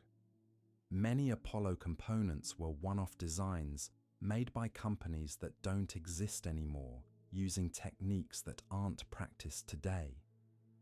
The institutional memory of how to manufacture these systems evaporated when production ended. This knowledge loss extends beyond hardware. Flight controllers who manage missions from Houston developed an intuitive understanding of spacecraft behavior. They could hear anomalies in radio chatter, recognize subtle patterns in telemetry data, make split-second decisions based on experience that couldn't be programmed into procedures. These skills developed through hundreds of hours of simulations and actual missions. When Apollo 13's oxygen tank exploded, the response that saved the crew's lives came partly from documented procedures, but largely from controllers and engineers who understood their spacecraft intimately enough to improvise solutions to problems they'd never anticipated. They knew which systems could be powered down, which combinations of equipment would work together, how far they could push components beyond rated limits. That intuitive mastery came from living and breathing these machines for years. We don't have that anymore. The current generation of engineers is brilliant and capable, but they're working with systems they didn't design, solving problems their predecessors never faced, operating under constraints that didn't exist during Apollo. They're building institutional knowledge from scratch rather than building on accumulated experience. The Space Shuttle program illustrated this challenge. Despite flying for 30 years, shuttle operations never achieved the casual confidence of Apollo-era missions. Each flight remained a carefully orchestrated event, requiring extensive preparation because the expertise to operate these complex vehicles developed more slowly than anticipated. The shuttle was supposed to fly weekly like an airliner. It never came close, partly because the learning curve for safe operations proved steeper than anyone expected. Risk tolerance has fundamentally changed as well, and this isn't just about safety culture. It's about what society will accept. Apollo operated under risk calculations that would be completely unacceptable today. NASA estimated that early Apollo missions had roughly a 1 in 10 chance of catastrophic failure. They flew them anyway because the political imperative outweighed the risk. The Apollo 1 fire that killed Gus Grissom, Ed White, and Roger Chaffee during a ground test would likely end a program today. Instead, NASA paused for modifications, then continued with barely diminished urgency. The culture accepted that pioneering spaceflight was dangerous and astronauts might die in the attempt. The public mourned but supported continuing. That calculus has shifted dramatically. The Challenger and Columbia disasters, each killing 7 astronauts, prompted years-long program suspensions and fundamental re-evaluations. Modern NASA operates under intense scrutiny, where any serious anomaly triggers extensive investigations and potential program delays. This caution is appropriate and necessary, but it means that the acceptable risk threshold for lunar missions has dropped, while the actual risks haven't decreased proportionally. Artemis must meet safety standards that Apollo never faced. Every system requires multiple redundancies. Abort options must exist throughout the mission profile. Radiation exposure limits are stricter. Life support must handle longer missions with wider safety margins. These requirements are sensible, but they add mass, complexity, and cost that Apollo avoided by accepting higher risks. The astronaut selection process reflects this shift. Apollo astronauts were test pilots accustomed to flying experimental aircraft where crashes were relatively common. They accepted danger as inherent to their profession. Modern astronauts are still brave and capable, but they're selected partly for their ability to work within highly structured safety protocols. The culture has evolved from pioneering edge-of-the-envelope flying to operating sophisticated systems with minimal risk tolerance. This creates tension between ambition and acceptable risk. Public and political support for space exploration depends partly on perceived safety. A catastrophic failure during Artemis could delay lunar programs for decades, as happened with Apollo 1 and the Shuttle disasters. This risk aversion is rational but inherently conservative, favoring incremental progress over bold leaps. The human factors extend to mission design as well. Apollo astronauts spent about 3 days traveling to the Moon, a few days on the surface, then 3 days returning. Total mission duration was roughly 10 days. They accepted radiation exposure levels that would exceed modern limits. They tolerated cramped conditions that would violate current habitability standards. They operated with minimal privacy, basic hygiene facilities, and limited food variety. Artemis missions must meet contemporary expectations for crew comfort and health. Longer surface stays require more sophisticated habitats. Radiation shielding must reduce exposure to acceptable levels. Psychological support for extended isolation needs consideration. These human factors drive requirements that Apollo largely ignored because missions were short enough to just endure the discomfort. Gender integration adds complexity Apollo never addressed. All Apollo astronauts were men, allowing NASA to design systems around relatively uniform physiology. Artemis commits to landing the first woman on the Moon, requiring spacesuits, equipment, and facilities that accommodate broader physical variation. This is obviously the right approach, but it represents additional design variables that Apollo didn't face. Training requirements have expanded enormously as well. Apollo astronauts trained intensively, but for relatively straightforward missions: fly to the Moon, land, conduct experiments, return. Artemis astronauts must prepare for extended surface operations, habitat assembly, equipment maintenance, scientific research, and potential emergency scenarios across longer timelines. They need geological training for sample collection, mechanical skills for repairs, medical capability for health emergencies, and scientific expertise for experiments. The psychological dimension matters more for longer missions. 3 days to the Moon and back is a sprint. Extended lunar stays are marathons requiring different mental preparation. Crew selection must consider not just technical competence, but psychological resilience, team dynamics, and ability to handle isolation for weeks or months.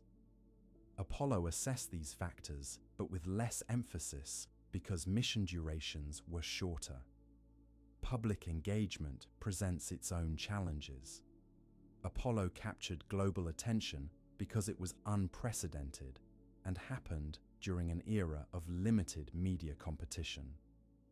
The first moon landing drew an estimated 600 million television viewers, roughly 1/5 of Earth's population at the time.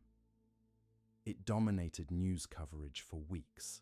Recreating that cultural moment seems nearly impossible in today's fragmented media environment. Space competes with countless other stories for public attention. Missions that would have been headline news during Apollo might barely trend on social media today. This affects political support, which depends partly on public enthusiasm, which drives funding, which determines program viability.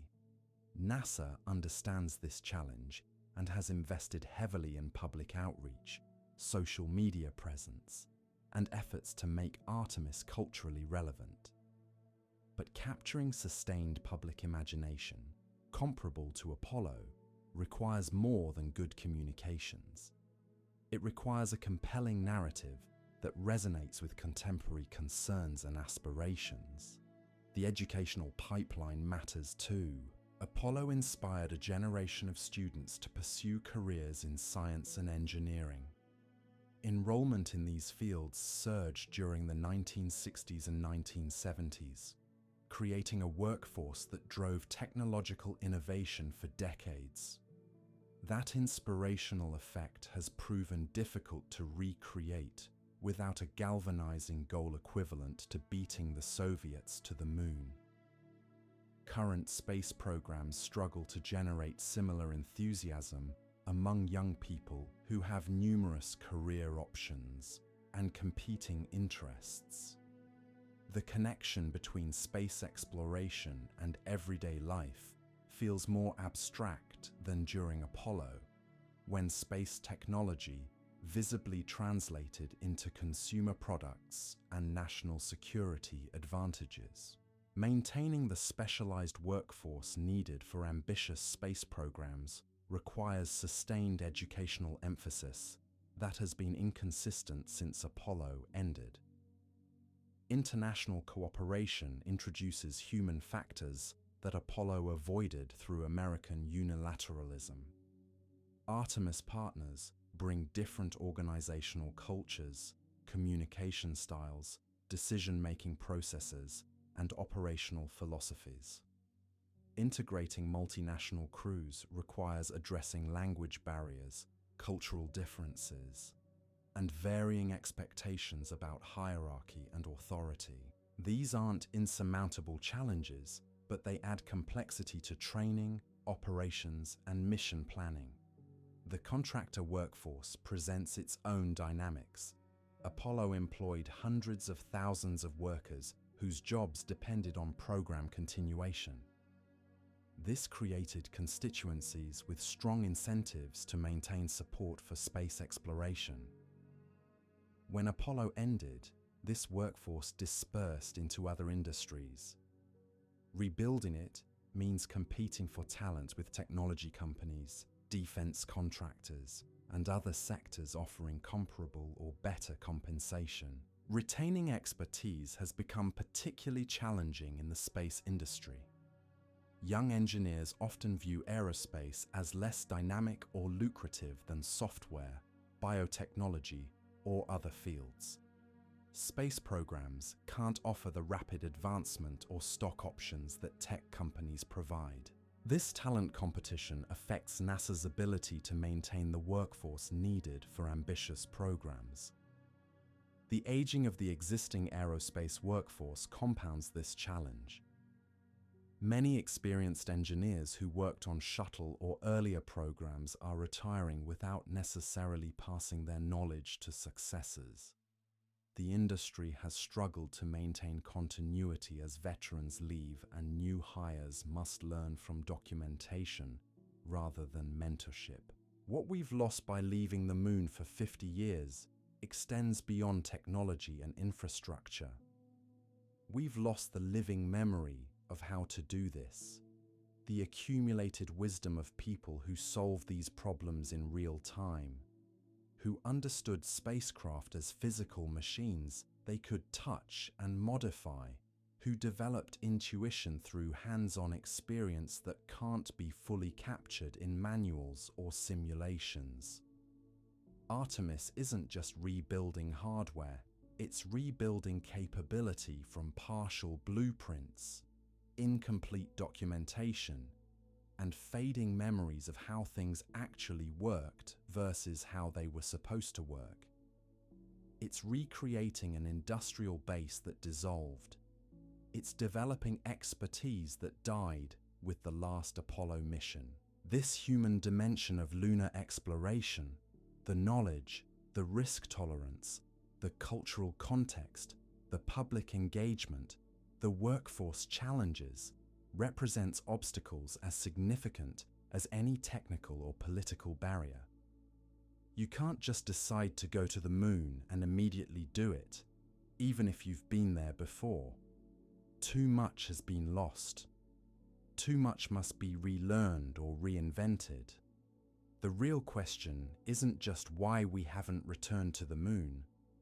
It's whether we can return, not technically, but as a civilization that has largely forgotten how. Yet something remarkable is happening right now. Something that might finally break this 50-year stalemate. China announced in 2023 that it plans to land astronauts on the moon by 2030. Not eventually, not someday, 2030. They've already demonstrated the capability with robotic missions, including retrieving samples from the lunar far side, something no nation had achieved until their Chang'e 6 mission in 2024. They're building the rockets, training the astronauts, developing the landers, and they're doing it all with a level of focus and sustained commitment that hasn't existed in American space policy since Kennedy. This should sound familiar. It's almost exactly how the original space race began. October 4th, 1957. The Soviet Union launches Sputnik 1, the first artificial satellite. Americans looked up at the night sky and saw a blinking light passing overhead, a light that represented Soviet technology orbiting above American territory every 90 minutes. The psychological impact was devastating. If the Soviets could put a satellite over America, they could put a nuclear weapon over America. The space race wasn't really about space. It was about demonstrating technological superiority that directly translated to military capability. 4 years later, Yuri Gagarin became the first human in space. Another Soviet victory. Another demonstration that America was losing the most important technological competition of the era. President Kennedy needed a goal ambitious enough that America's industrial might could overcome the Soviet head start. Something so difficult that previous Soviet achievements wouldn't matter. 3 weeks after Gagarin's flight, Kennedy committed America to landing on the moon before 1970. That context, existential Cold War competition with clear winners and losers, created the political will to spend whatever Apollo required. When Kennedy made his promise, NASA didn't know how to get to the moon. The technology didn't exist. The rockets weren't powerful enough. The spacecraft weren't designed. The techniques weren't developed. But the commitment came first, and the solutions followed, because failure wasn't politically acceptable. Does China create similar pressure today? Some NASA officials certainly hope so. They've watched administrations cancel and restart lunar programs for decades. They've seen Constellation announced with fanfare in 2004, then cancelled in 2010. They've witnessed the Artemis program slip repeatedly, with landing dates moving from 2024 to 2025 to 2027 to who knows. Political support remains tepid. Budgets stay constrained, and then China announces specific timelines for putting taikonauts on the lunar surface. Suddenly, congressional hearings feature different questions. Not, why should we go to the moon? But, what happens if China gets there first? That shift in framing matters enormously. The first question requires justifying lunar exploration on scientific or economic merits, a difficult argument when Earth faces pressing problems. The second question frames lunar access as strategic competition where falling behind has consequences. But here's what's different from the 1960s. This isn't really a race. The Soviet Union and United States were locked in genuine zero-sum competition. Every Soviet first in space represented an American failure. When Gagarin orbited Earth, that was a permanent achievement Americans could never claim.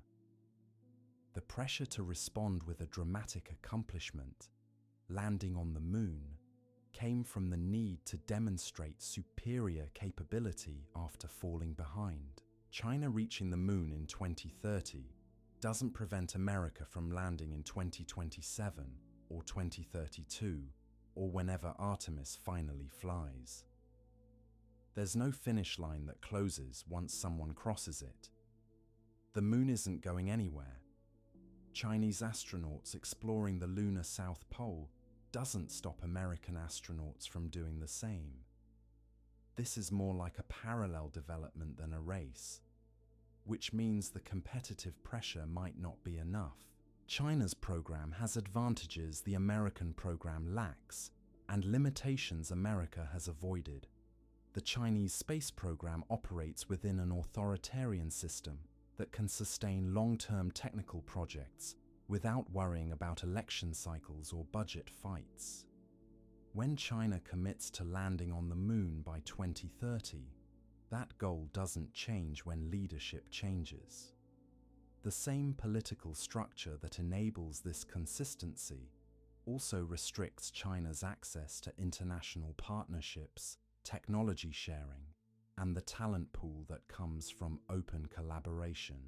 America's messy democratic process creates frustrating inconsistency in space policy, but it also enables the kind of public-private partnerships that have revolutionized spaceflight in the last decade.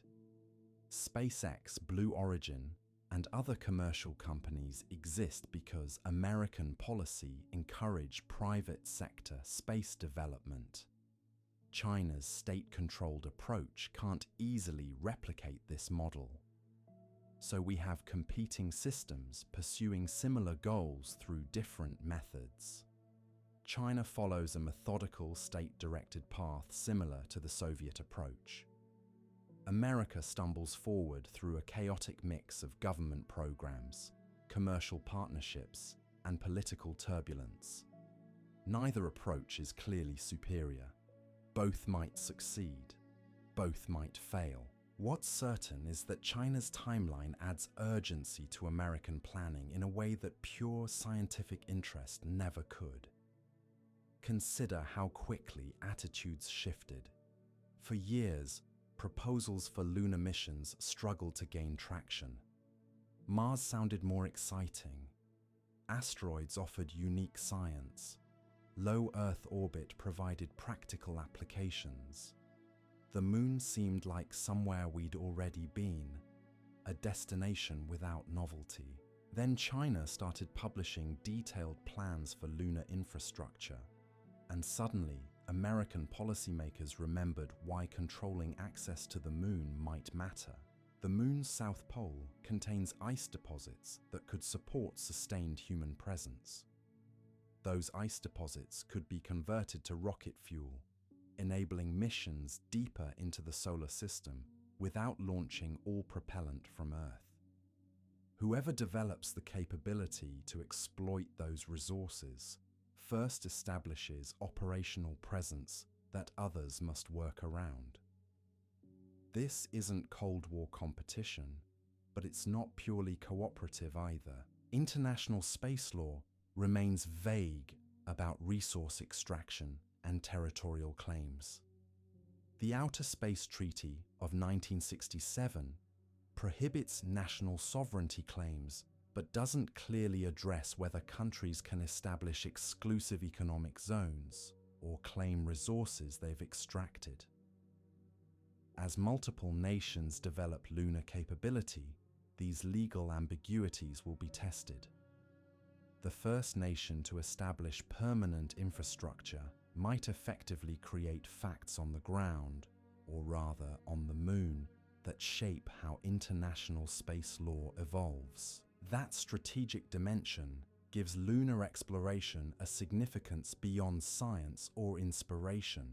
It's not enough to create the kind of urgent political commitment that drove Apollo, but it might be enough to sustain Artemis through the political inconsistency that has killed previous programs. Maybe. The Artemis program, as currently structured, reflects all the contradictions of modern space policy.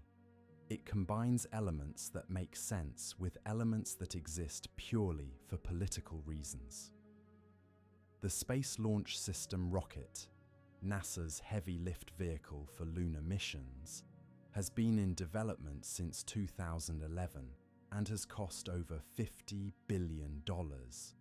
It's built using space shuttle components and technology because Congress mandated that approach to preserve jobs in districts where shuttle contractors operated. It's not the rocket engineers would design starting from scratch, but it's the rocket that could gain congressional approval. The Orion spacecraft follows a similar pattern. Development began under the Constellation program in 2006, survived that program's cancellation, and continued under Artemis.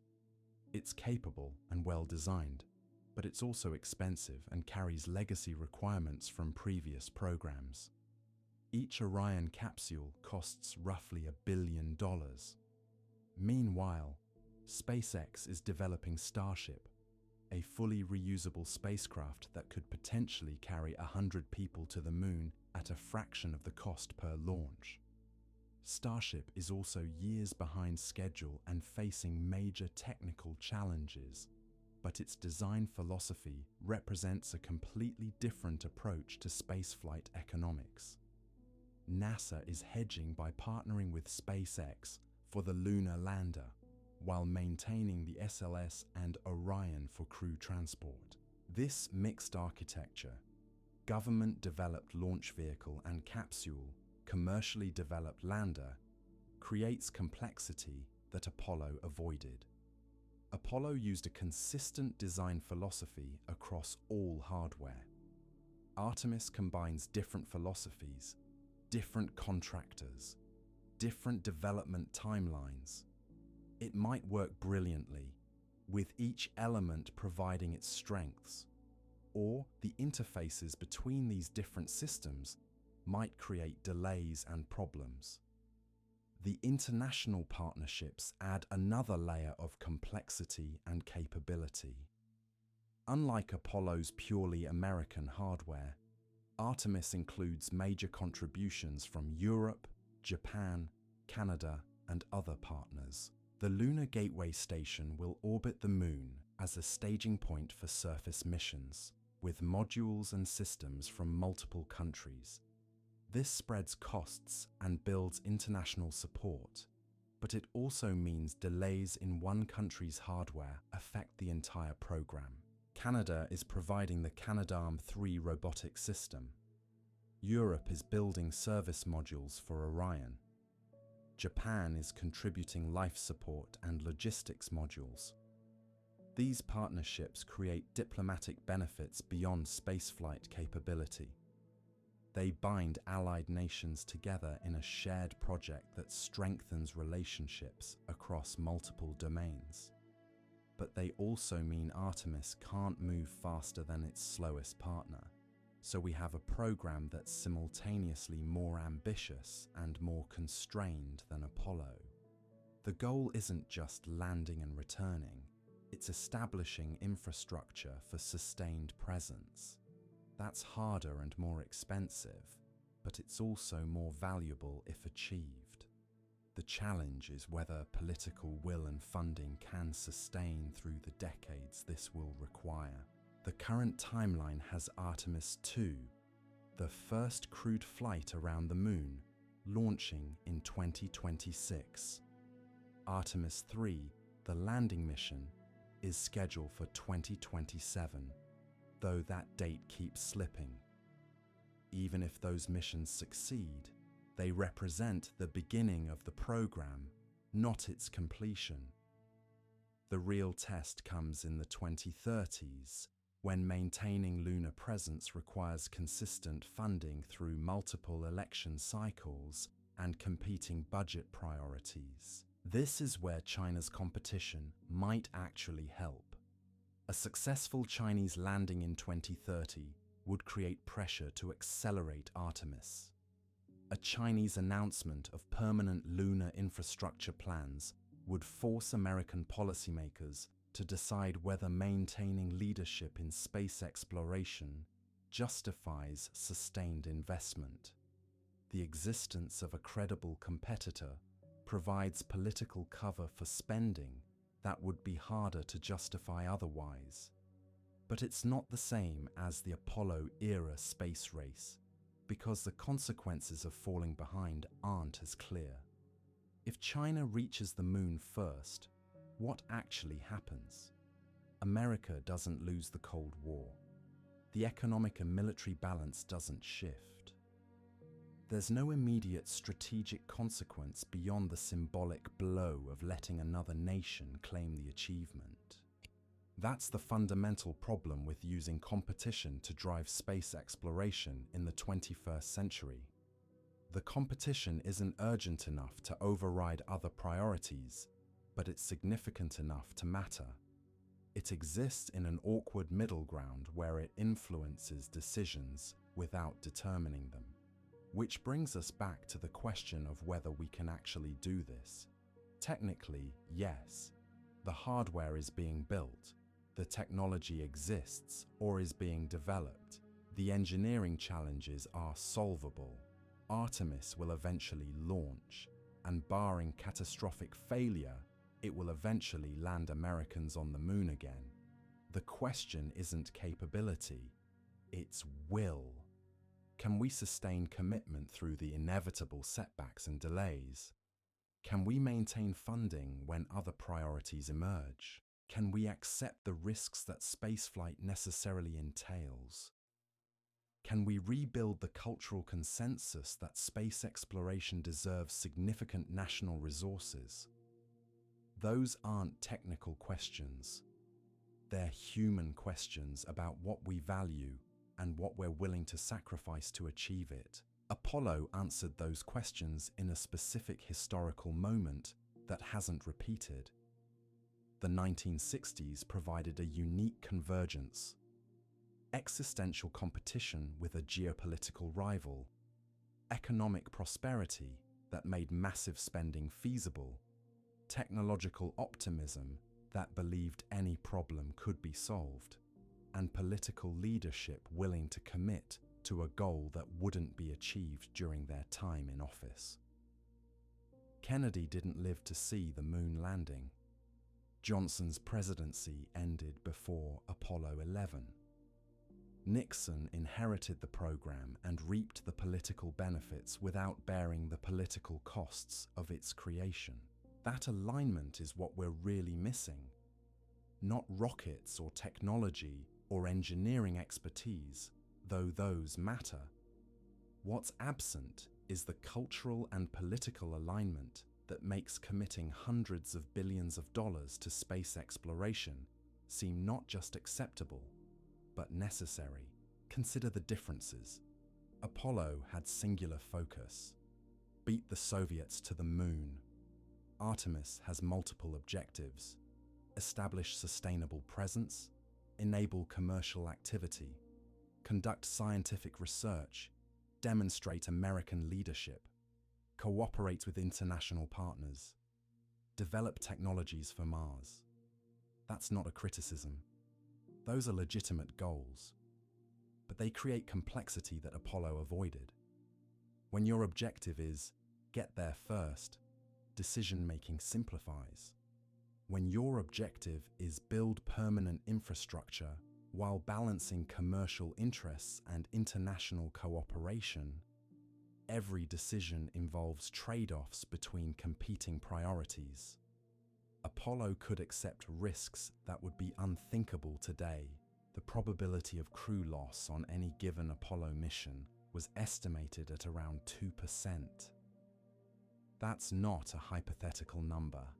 It's based on the actual failures and near failures that occurred. We lost 3 astronauts in the Apollo 1 fire. We nearly lost 3 more during Apollo 13. There were engine shutdowns, guidance failures, parachute malfunctions. The program succeeded despite operating at risk levels that would ground any modern program instantly. Modern spaceflight operates under different assumptions about acceptable risk. The Space Shuttle disasters, Challenger in 1986 and Columbia in 2003, each led to years-long groundings and fundamental program reviews. The loss of crew isn't accepted as an inevitable cost of exploration anymore.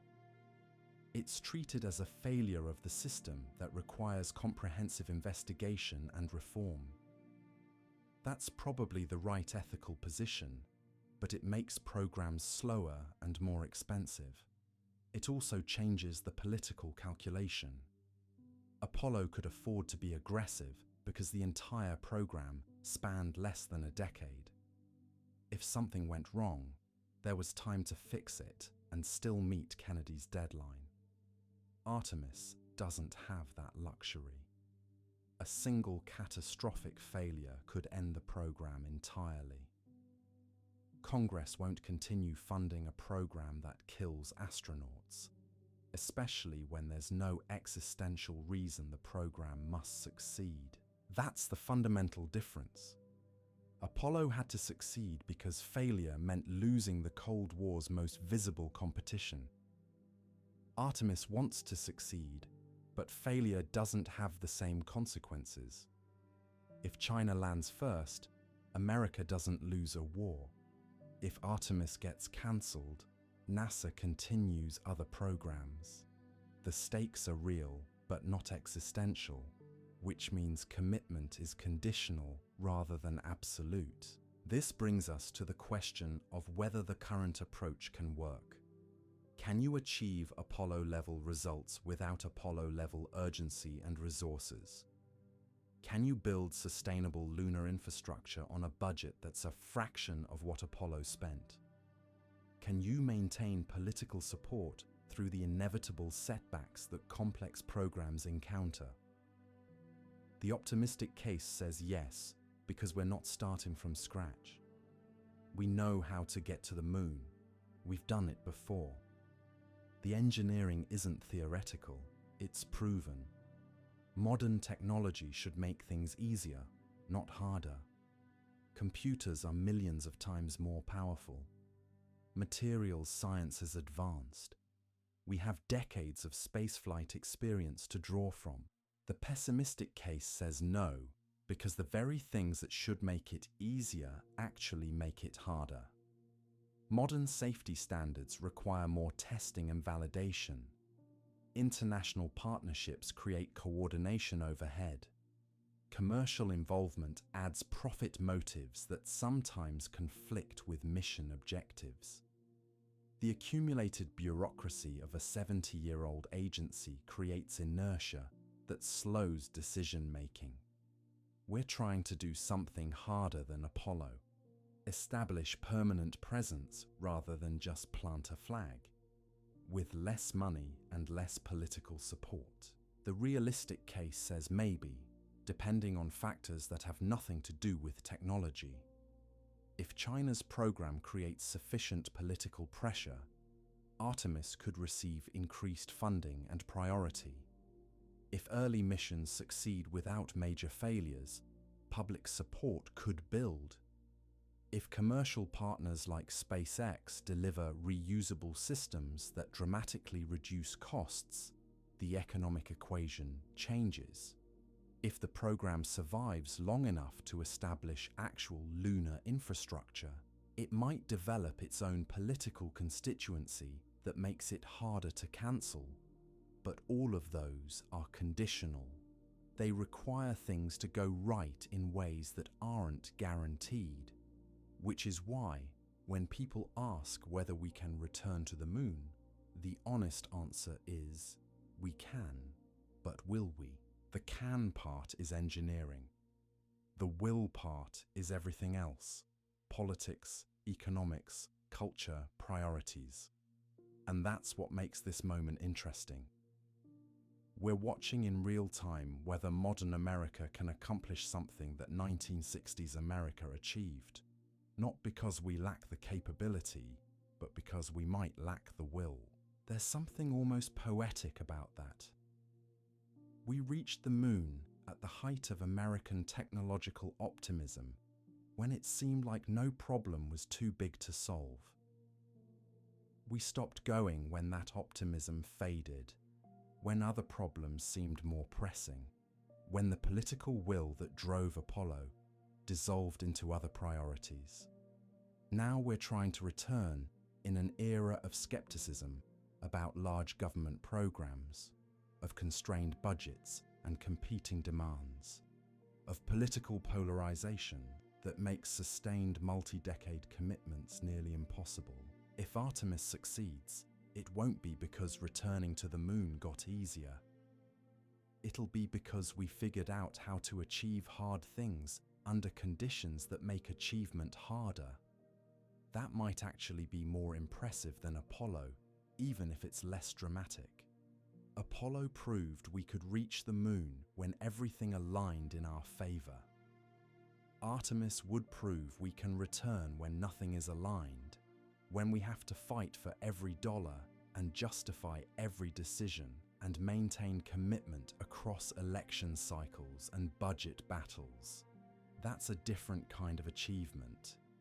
Less glorious perhaps, more grinding, but maybe more meaningful, because it would represent a choice to prioritize exploration, even when it's not easy or obvious or politically necessary.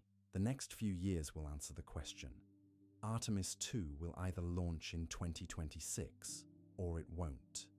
Artemis 3 will either land on the moon in 2027 or it won't. China will either beat us there or they won't. The program will either survive its first major setback or it won't. And through all of this, we'll discover whether 21st century America can do what 20th century America did. Commit to a goal that extends beyond the next election cycle and pursue it with enough consistency to actually achieve it. The moon hasn't changed. It's still there, still 240,000 miles away, still waiting.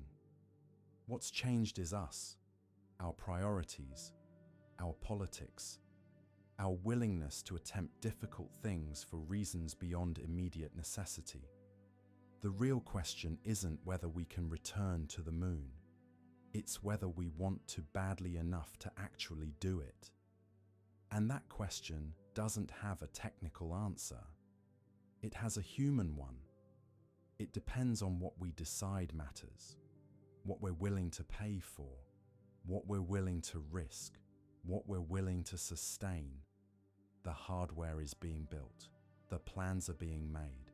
The capability exists. What remains uncertain is whether the will exists to see it through. That's what makes this different from Apollo.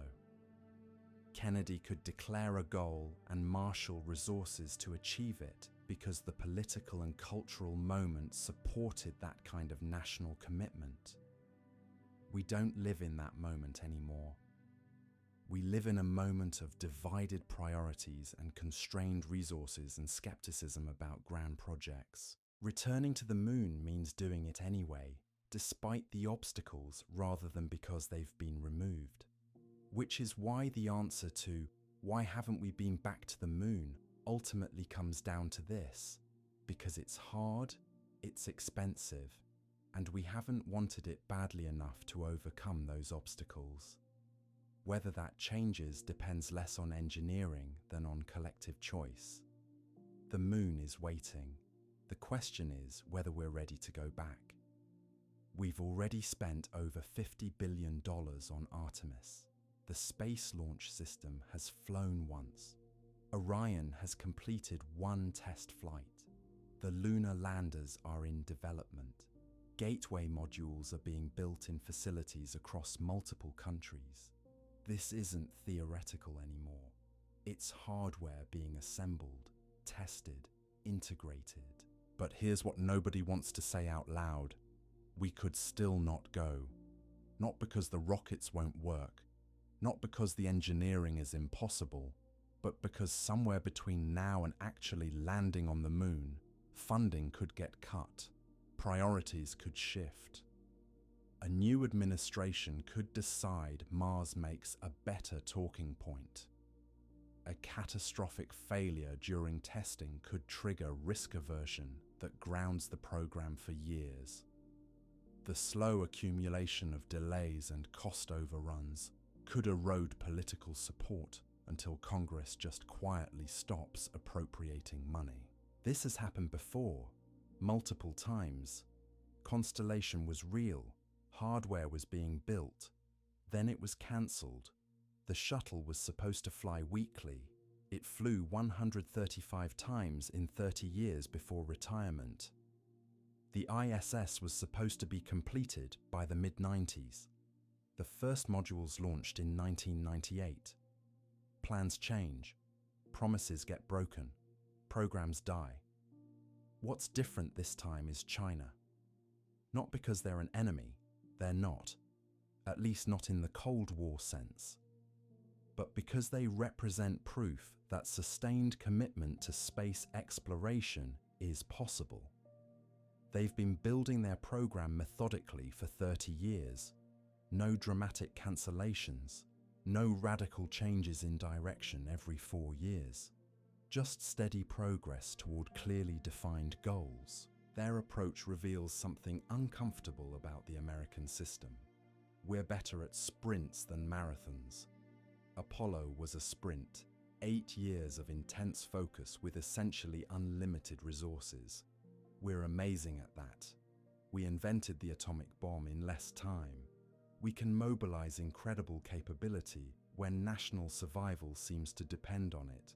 But marathons require different skills: consistency, patience, the ability to maintain effort across decades without immediate payoff. Democratic systems with election cycles and budget fights struggle with this, not because democracy is bad, it's not, but because it creates incentives for short-term thinking. Politicians need wins during their terms.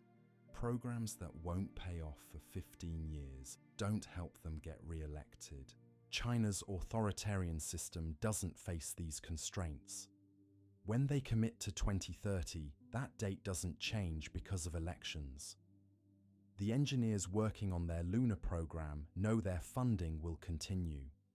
They can plan for the long term without wondering if the next administration will cancel everything. This creates a paradox.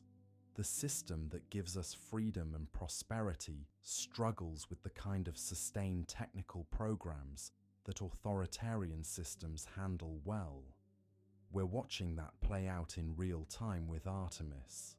The program exists, it's making progress, but it's constantly vulnerable to political winds in ways that China's program isn't. Some people find this depressing. I find it clarifying, because it means the question isn't really about technology or money, or even politics in the traditional sense. It's about whether democratic societies can commit to goals that extend beyond election cycles, whether we can build things that take decades to complete, whether we can maintain focus on projects that won't pay off until current leaders are out of office. That's harder than building rockets, way harder. The moon is testing this. Not the moon itself, that's just rock and dust and vacuum, same as it's always been.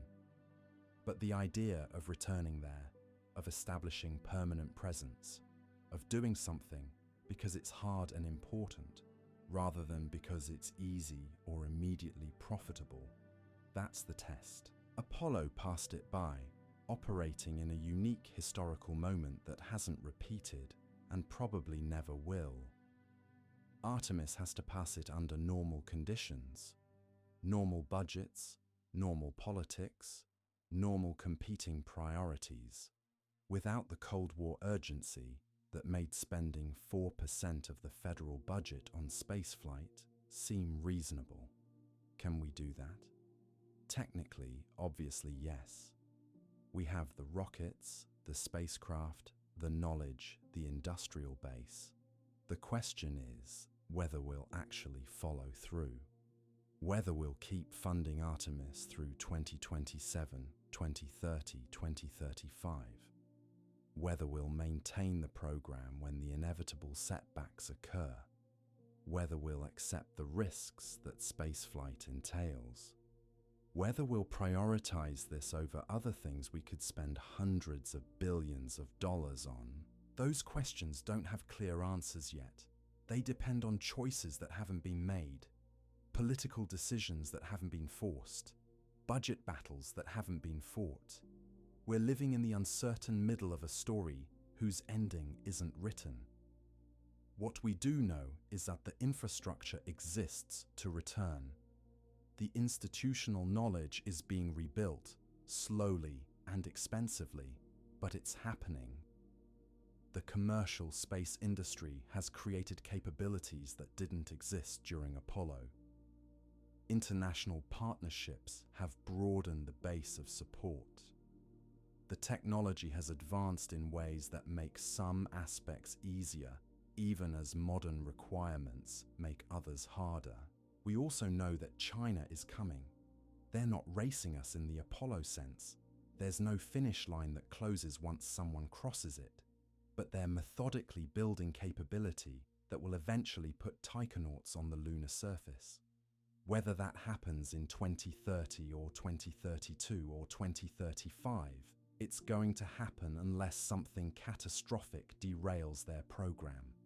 And when it does, America will face the choice of whether lunar presence matters enough to sustain our own program. That choice might be easier if we've already landed. If Artemis 3 succeeds in 2027 or whenever it actually flies, if Americans are walking on the moon when China arrives, the political equation changes. We're not playing catch-up. We're not responding to their achievement. We're already there, already established, already building infrastructure. That creates momentum that's harder to stop. But if we haven't landed yet when China succeeds, if Artemis is still struggling with delays and cost overruns and technical challenges, the pressure intensifies in unpredictable ways. Some people will argue we need to accelerate to compete. Others will argue we've already lost, so why bother? The political consensus that barely sustains Artemis now could fracture completely. That's why the next few years matter so much. Artemis 2 in 2026 will prove we can send crew beyond low Earth orbit with modern systems. It'll demonstrate that Orion works, that SLS can fly crew, that the ground systems function. That's psychologically important, even though it doesn't land anyone. It shows progress, momentum, capability. Then Artemis 3 becomes the real test. Can we actually land? Can we do the thing we did 6 times in the early 1970s, but haven't done since? Can we prove that all this investment and effort and political capital actually delivers what it promised? If those missions succeed, Artemis develops its own constituency. Contractors who want continued work, congressional districts with jobs that depend on the program, international partners who've invested in Gateway, commercial companies that see business opportunities, scientists who want to study lunar samples, engineers who want to solve hard problems. That coalition creates political resilience that makes cancellation harder. If they fail, or if they keep getting delayed indefinitely, the program becomes vulnerable. Every delay erodes support. Every cost overrun strengthens critics. Every technical problem raises questions about whether this is actually achievable. The coalition supporting Artemis is fragile. It requires success to strengthen it. So we're at an inflection point. The investments have been made. The hardware exists. The timeline stretches ahead. What happens next depends on execution. Technical, political, economic. Can NASA and its partners actually deliver working systems on schedules that maintain support? Can Congress maintain funding through inevitable challenges? Can the public sustain interest in something that might take another decade to fully realize? Nobody knows. We're making this up as we go along, trying to return to a place we left 50 years ago, using methods that didn't exist when we were last there. Combining government programs with commercial partnerships, with international cooperation in ways that create new capabilities and new vulnerabilities simultaneously. It's messy, it's expensive, it's politically fragile, it's taking way longer than anyone wants, but it might actually work. Not because it's inevitable. Nothing about this is inevitable, but because enough people want it badly enough to keep pushing through the obstacles. The moon isn't going anywhere. It'll still be there in 2027, or 2030, or 2040. The question isn't whether humans can return. We obviously can. The question is whether we will. Whether we'll make the choices, accept the costs, sustain the commitment necessary to actually do it. And that question is being answered right now, in budget negotiations and technical reviews and political debates and engineering decisions happening across NASA centers and contractor facilities and congressional offices. The answer emerges not from any single decision, but from thousands of small choices that collectively determine whether Artemis succeeds or becomes another cancelled program that future historians write about. What we're really asking when we ask, why haven't we been back to the moon, is why we stop doing hard things that don't have immediate payoff, why we struggle to maintain focus on projects that take decades, why we find it difficult to invest in futures beyond the next election cycle. Those aren't space questions, they're civilization questions, about what we value, what we're willing to work for, what we believe is worth doing even when it's hard. Apollo answered those questions one way, in one specific historical moment. We're trying to answer them differently now, under different conditions, with different constraints. Whether we succeed will tell us something important about ourselves, not just about our technical capability, but about our collective will to attempt difficult things for reasons beyond immediate necessity. The moon is still there, exactly where it's always been, waiting to see if we're ready to come back. The real question is whether we're ready to do what it takes to actually get there. Not just talk about it, not just plan for it, not just build some hardware before cancelling the program when priorities shift. Actually go, actually land, actually stay. That's what the next few years will reveal. Not whether we can, we obviously can, whether we will. And in answering that question, we'll learn something fundamental about what 21st century America is capable of when faced with challenges that extend beyond quarterly earnings and election cycles and immediate gratification. The moon doesn't care about our politics or our budgets or our competing priorities. It's just there, 240,000 miles away, the same as it's been for billions of years. Whether we return depends entirely on us, on choices we make, on commitments we keep or break, on whether we decide this matters enough to actually follow through. 52 years is a long time to be away from somewhere we figured out how to reach in 8.